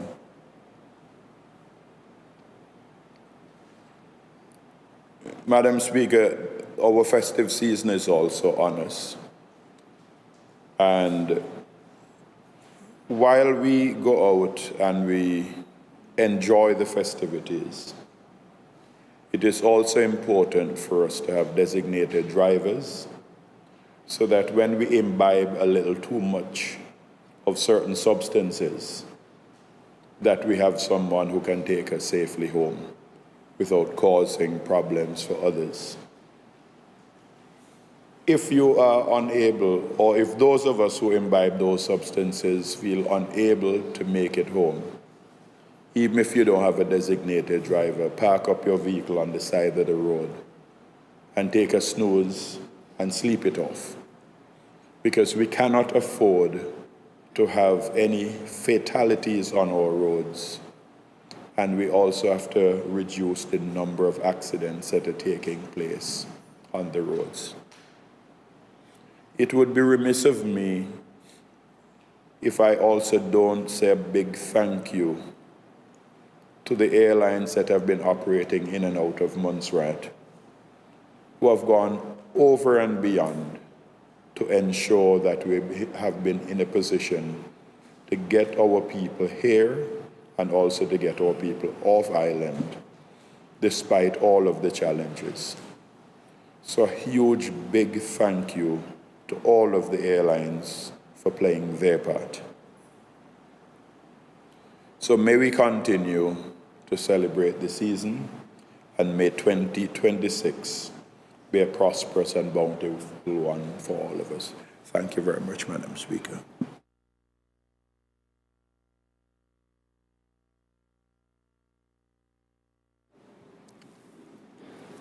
Would someone second the motion, please? I recognize the Honorable Minister of Agriculture. Thank you, Madam Speaker. And Madam Speaker, if you may permit me to just, Madam Speaker, I rise to second the motion first. And if you may permit me to just convey a message on behalf of the Ministry of Agriculture, Lands, Housing, Youth Affairs and Sports. Sure. Fellow citizens, residents, and people of Montserrat, as we celebrate the joy and meaning of the Christmas season, I extend warm greetings to you and your families on behalf of the Ministry of Agriculture, Lands, Housing, Youth Affairs, and Sports. Christmas is a time of reflection, gratitude, and renewed hope. It reminds us of the strength found in unity, the value of service, and the importance of caring for one another. These values are deeply woven into the fabric of Montserratian life. From our hard-working farmers who work to achieve our food security, to our young people whose energy and creativity shape our future, to our athletes who inspire us with discipline and teamwork, and to the families and communities who continue to build our little island. These past years, Madam Speaker, have required resilience and determination, and I commend the people of Montserrat for the perseverance they have shown. As we look ahead, let us remain committed to the developing of our island, our lands, by strengthening housing and community development, empowering our youth, and promoting healthy, active lifestyles through sports and recreation. Together, Madam Speaker, we will continue to build a Montserrat that offers opportunity, dignity, and hope for all. May this Christmas bring peace to our homes, comfort to those in need, and renewed faith in what we can achieve as one people. Let us carry the spirit of Christmas, love, generosity, and goodwill into the new year and beyond. Madam Speaker, at this point, I wish everyone a blessed, safe, and joyful Christmas, and good wishes for the year ahead, and just to say season greetings and God's blessing to us all. Thank you, Madam Speaker. I recognize the Honorable Malkia. Thank you, Madam Speaker. Madam Speaker, as we come to the end of 2025, I ask you to permit me to bring a brief greeting. I extend Christmas greetings to you, the honorable members of this honorable House, the clerk and the legislative staff, the police officers who serve us so ably in Parliament, and most importantly, the people of Montserrat, whom we all are here to serve. Christmas is a season of reflection, compassion, and hope, and it calls us to remember the values of justice, fairness, and care for one another. Values that must guide our work in this House, particularly in advocating for the needs and concerns of our people. Yet, Madam Speaker, as we reflect, many of our people continue to wait on critical commitments to be fulfilled. For example, the completion of the port project and the promised ferry, now 397 days delayed. These have tested public confidence and daily livelihoods, and serves as a reminder that timely delivery remains essential to national progress. I affirm my commitment to accountability and standing in defense and constant advocacy of the interests of the people of Montserrat always. While the opposition and government may differ in views and approach, our shared responsibility is to the well-being, progress, and dignity of the people of Montserrat. I also wish everyone a peaceful, healthy, and hopeful New Year. May 2026 bring renewed strength, wisdom, and opportunity for our people, and may it be a year marked by greater and more meaningful economic progress.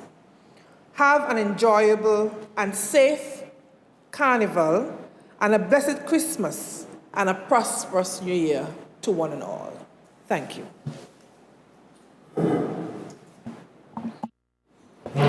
I recognize the Honorable Parliamentary Secretary Hickson. Thank you, Madam Speaker. Madam Speaker, honorable members of this House and the people of Montserrat, as we gather in this House during this blessed and joyful season, I rise to extend warm and sincere Christmas greetings to each and every one of you. Madam Speaker, this is a time to reflect on faith and the strength we find in one another. I am deeply grateful for the resilience, the kindness, and the unity that continue to define the people of our beloved island. Madam Speaker, may this season bring peace to every home, joy, and comfort those who are in need, and renewed hope for the year ahead. Madam Speaker, Merry Christmas to you, and Merry Christmas to all. I thank you.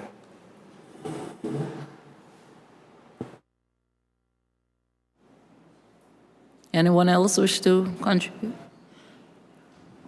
I recognize the Honorable Parliamentary Secretary Buffon. Thank you, Madam Speaker. Madam Speaker, in like fashion, this time of year, we most times think of Christmas as a time to get gifts. But this year, I want us to remember those persons who might not have anyone to give them gifts or even to share a meal. Madam Speaker, we've had a really long and a rough year.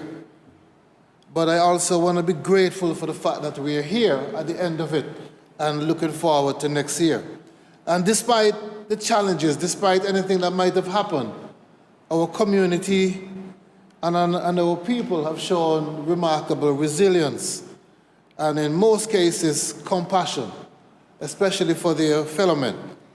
Madam Speaker, as we approach Christmas, which is normally a time of joy and giving, my heart goes out to those persons who would have experienced loss or the loss of a loved one or still waiting anxiously for the results or or waiting anxiously for some answers, my heart goes out to these persons, Madam Speaker. Madam Speaker, let us remember the true meaning of the season, to give, to share, to look out for one another, especially our children and our elderly. And while we are celebrating over the next couple of days, let us be responsible, let us be vigilant. Look after the people around us, keep our eyes open.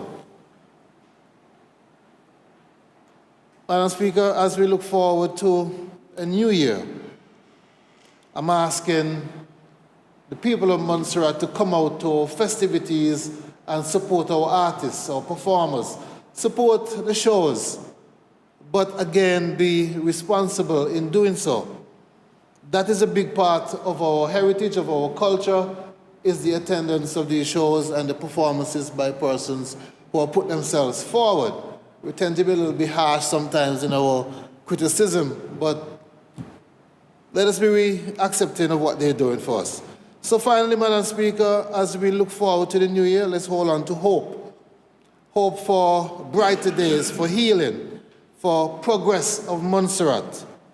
Let us continue to build a Montserrat where everyone has the chance to thrive and where our culture continues to flourish and we continue to lift each other up.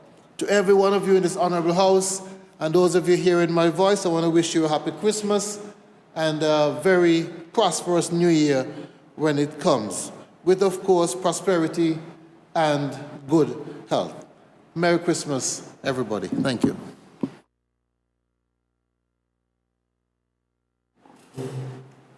I recognize the Honorable Minister of Built.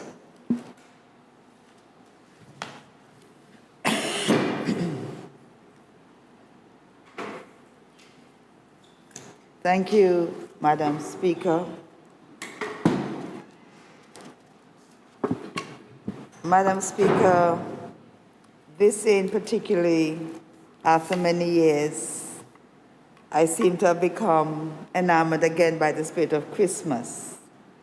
I've been having a wonderful time just seeing persons, meeting them, and at the Christmas concerts of the 3 primary schools, especially the unique interpretation of the Christmas story, all celebrating love, sacrifice, reconciliation.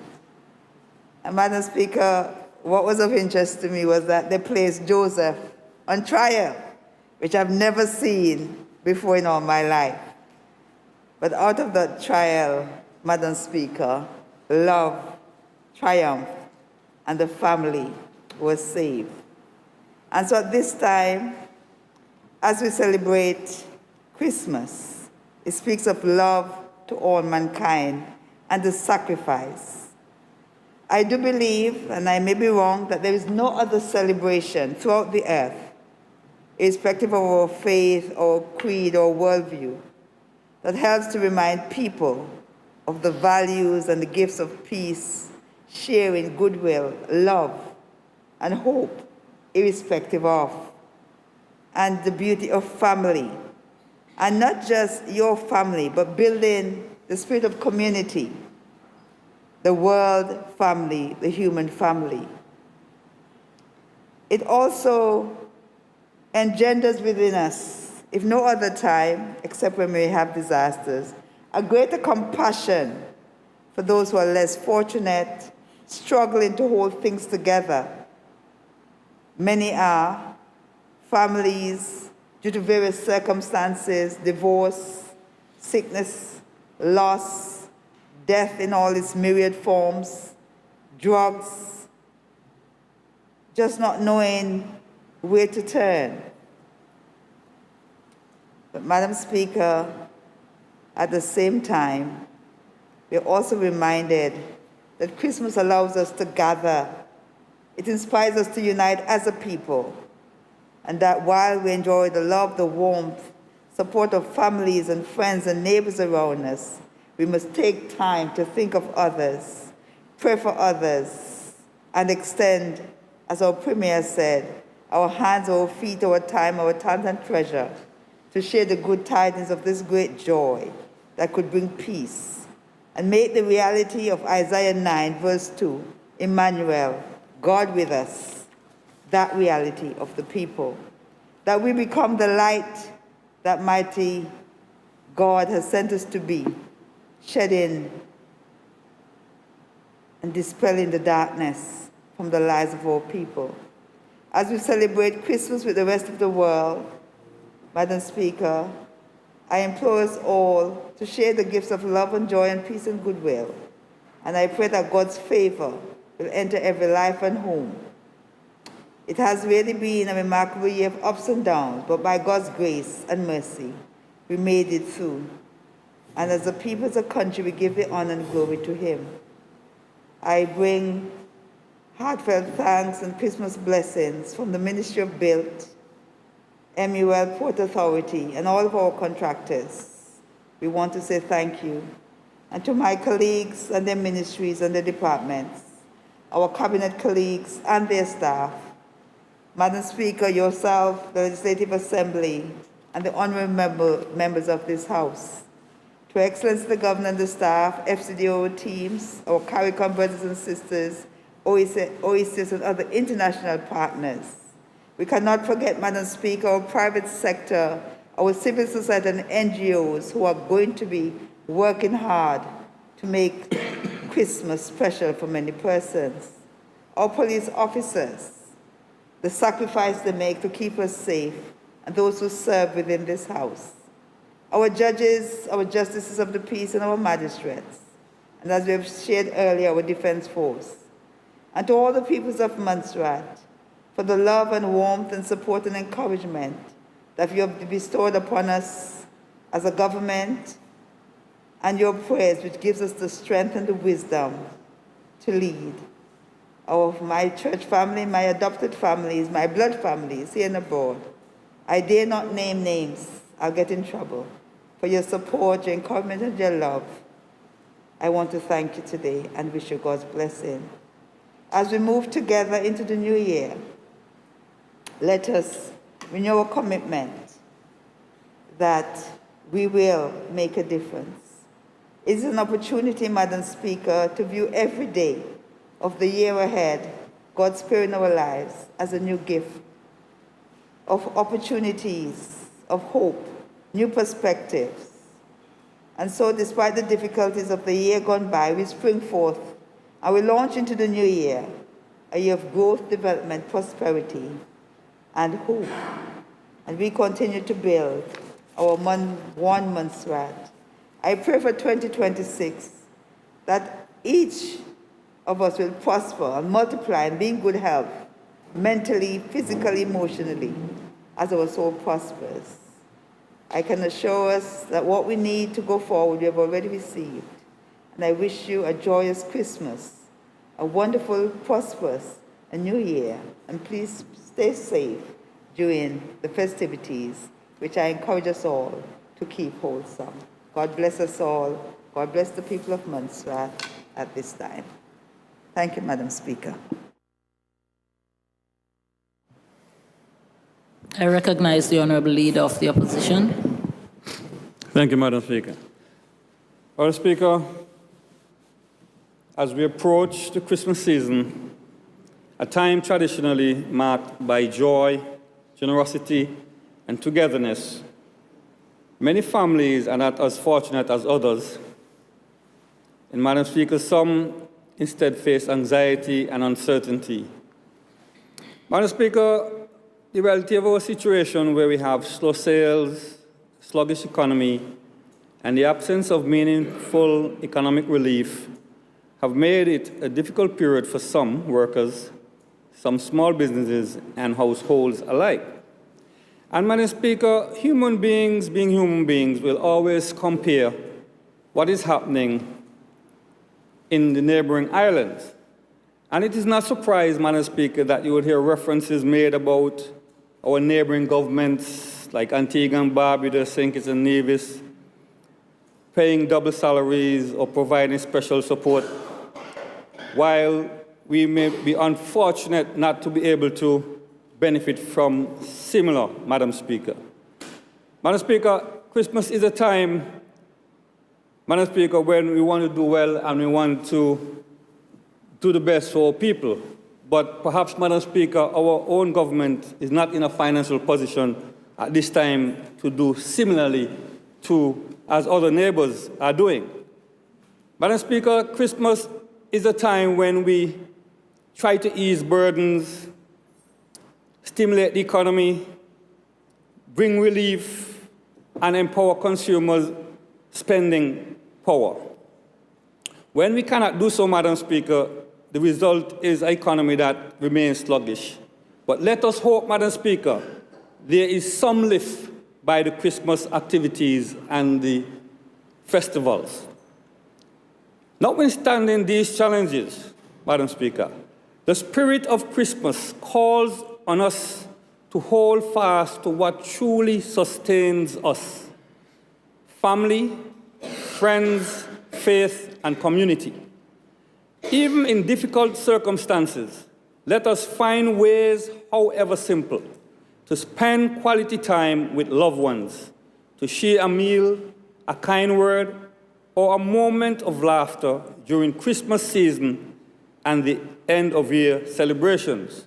Our togetherness remains our greatest strength. As leader of the opposition, I want to assure you that we remain committed to advocating for fairness, compassion, and policies that place people first at the center of governance. I reaffirm our commitment to fighting for policies that respect workers, support businesses, and recognize that economic management must be about people, not just numbers. Montserratians deserve compassion in times of hardship and fairness in moments that matters most. Our workers deserve dignity, our businesses deserve support, and our nation deserves an understanding of the realities of our daily lives. I sincerely hope that the new year brings relief to our economy, renewed opportunities for our people, and a sense of hope for every household. May 2026 be a year of healing, progress, and shared prosperity for Montserrat.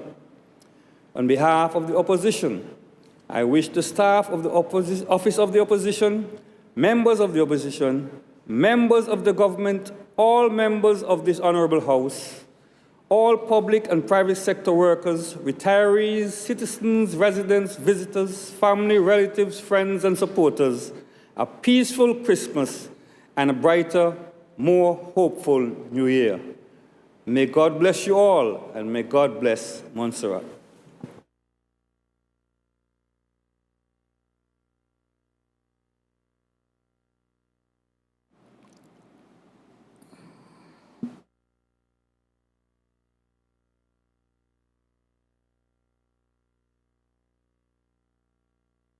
I recognize the Honorable Romeo.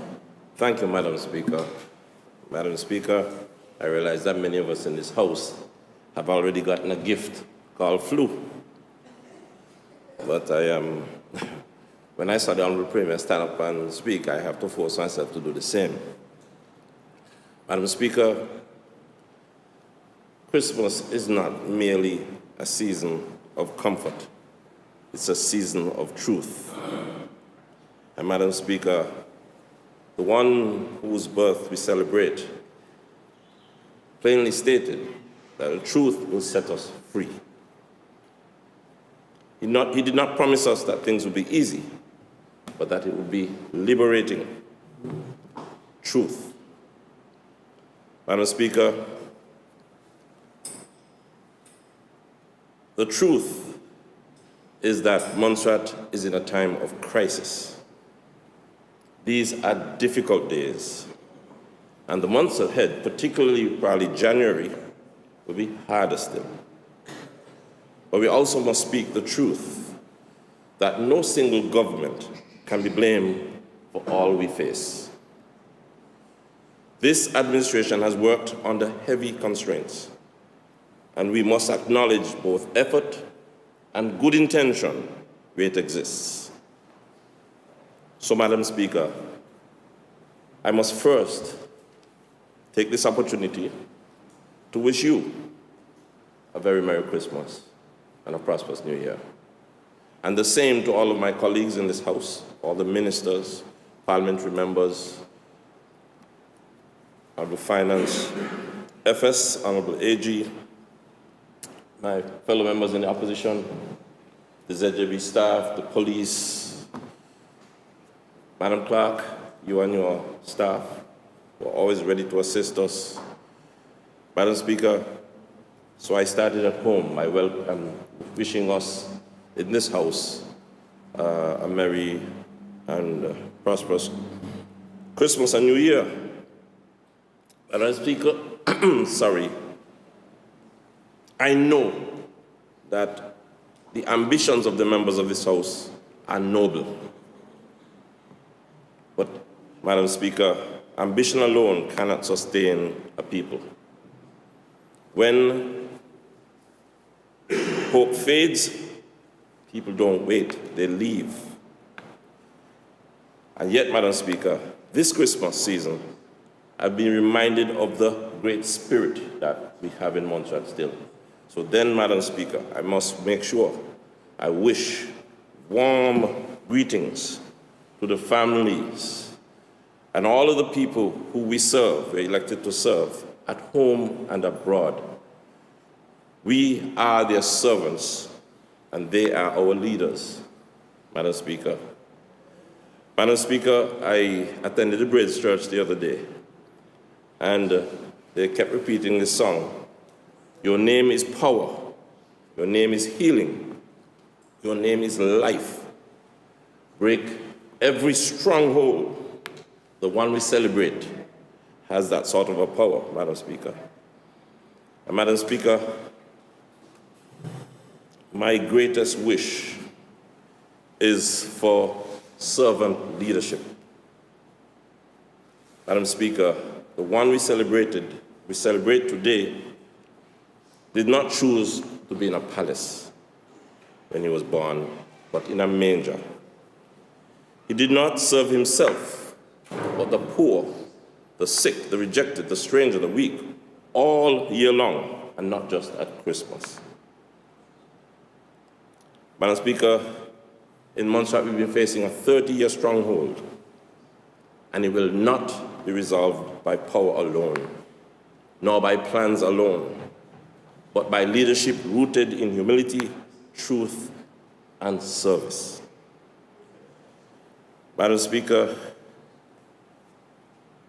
this Christmas, I wish all in this House and the people of Montserrat not only comfort, but truth, not only celebration, but unity, not only faith in God, but faith in renewed leadership. May this House rise above division. May government and opposition, public service and private sector, citizens and residents at home and abroad pull in one direction. And Madam Speaker, it's already being done. I've seen it in the community. If you really go around, you'll see the positives. Madam Speaker, just this Christmas, already, I can remember going to one of the celebrations at the park, at the Festival City, and watching a group of young people playing steel pan, led by Mr. Polido, I don't remember the name. And I must tell you, there was a demonstration of unity, of purpose, of wanting to be here in Montserrat, and to, I don't know how to explain it. That one event remains in my mind, seeing young people enjoying themselves, Madam Speaker. I've seen in London where I went, we have support there. I remember expressing to a member of parliament the serious issues we have with healthcare, and the member of parliament told his staff, whenever Romeo calls, if it's 2 o'clock in the morning, answer him, give him whatever help he needs. And trust me, they have been faithful. I don't call them at 2 in the morning, but they've responded every time. There is support. There is hope. There are good people in our country. There are good things being done, despite the challenges we face. But I hope that we remember this enduring truth. With God and with unity, the sky is not the limit, It's only the beginning. With all that said, Madam Speaker, I repeat a wish for the entire country, for all of the people we serve at home and abroad, a very Merry Christmas and a prosperous New Year. Recognize the Honorable Attorney General. Thank you, Madam Speaker.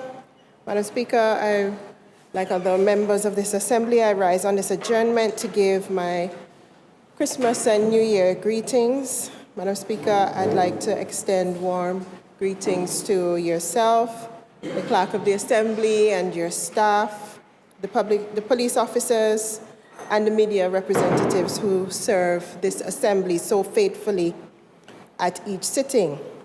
Madam Speaker, as an Assembly, we have debated and passed many pieces of critical legislation over the years, and I want to thank the members of this Assembly for their active engagement.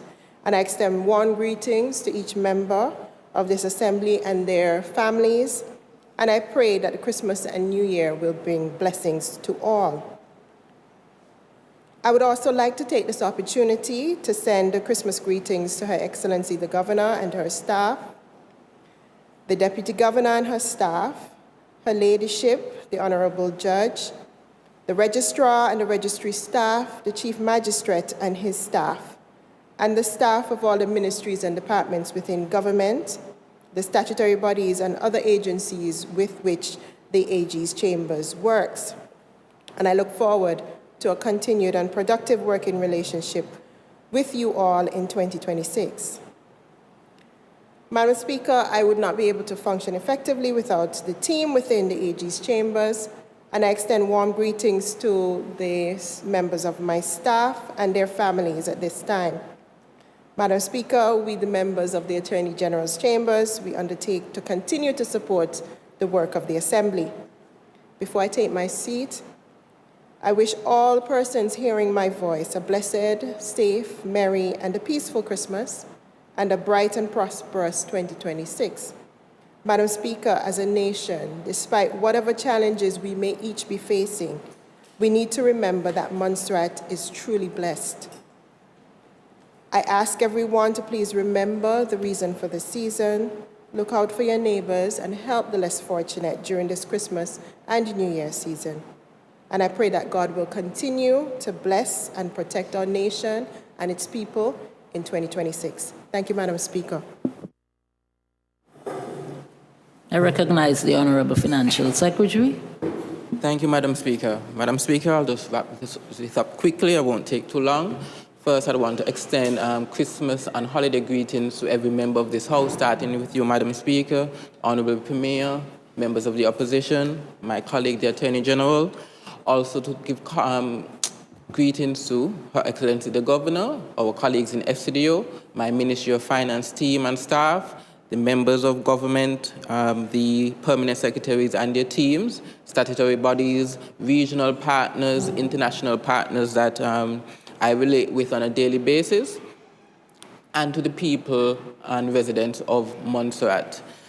It would be remiss of me not to highlight that I will encourage, while I echo the sentiments of the members, to encourage persons to go and spend their monies locally, enjoy yourself responsibly, but I would also encourage you, help others, but do not spend more than you can afford. Have a joyous, peaceful, and fiscally responsible holiday season. January 31st is a very long way away. Happy holidays to everyone.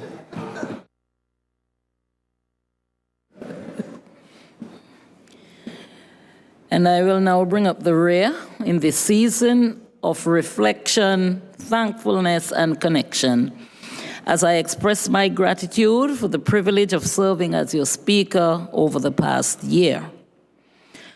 I would be dishonest if I didn't admit to feeling a little stretched sometimes. But I think I had more reasons to smile than to frown. So thank you all for both facial exercises. Through it all, God kept us, and He has kept my features in balance. The past year has been one of both challenges and opportunities, but we are all still standing. I am truly pleased with the spirit that we have demonstrated in spite of everything that confronted us. As we enter into this period of merriment, while we enjoy pleasures of unity, collaboration, and peace, may we remember Christ, the real reason behind the season. And in remembering him, let us show kindness to one another. May the holidays bring peace, happiness, and cherished memories to the Honorable Premier, Honorable Leader of the Opposition, as a matter of fact, to all elected members, and to your loved ones. Also to the Honorable Attorney General and staff, Honorable Financial Secretary and staff, management and staff of Radio Montserrat, the Sergeant-at-Arms and other police officers serving the Assembly, the Governor and the entire public service, statutory bodies, and to the public whom we serve, and all their family members. I must also include the Braids Pentecostal Church family for allowing the use of this facility, and to all returning Montserratians and visitors to our shores. Do enjoy what the season has to offer. We are happy to have you.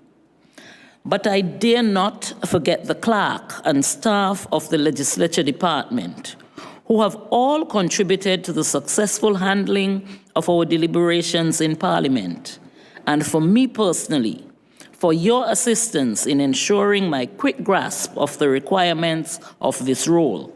Thank you all very much.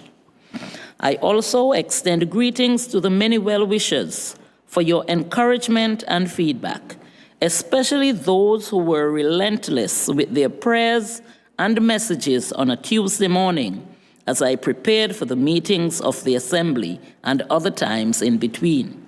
I appreciate every one of you. As we navigate the season, let us embrace the joys, celebrate shared successes, and look forward to a brighter year 2026. May all energies be focused in building a Montserrat that is rooted in kindness, unity, humility, and scrupulous ponderings. Merry Christmas, and may God bless us all. And now, I put the question. It has been moved and seconded that this Honorable House stand adjourned, sign and die. All those in favor, say aye.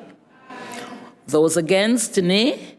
I think the ayes have it. The ayes have it. This Honorable House now stands adjourned, sign and die.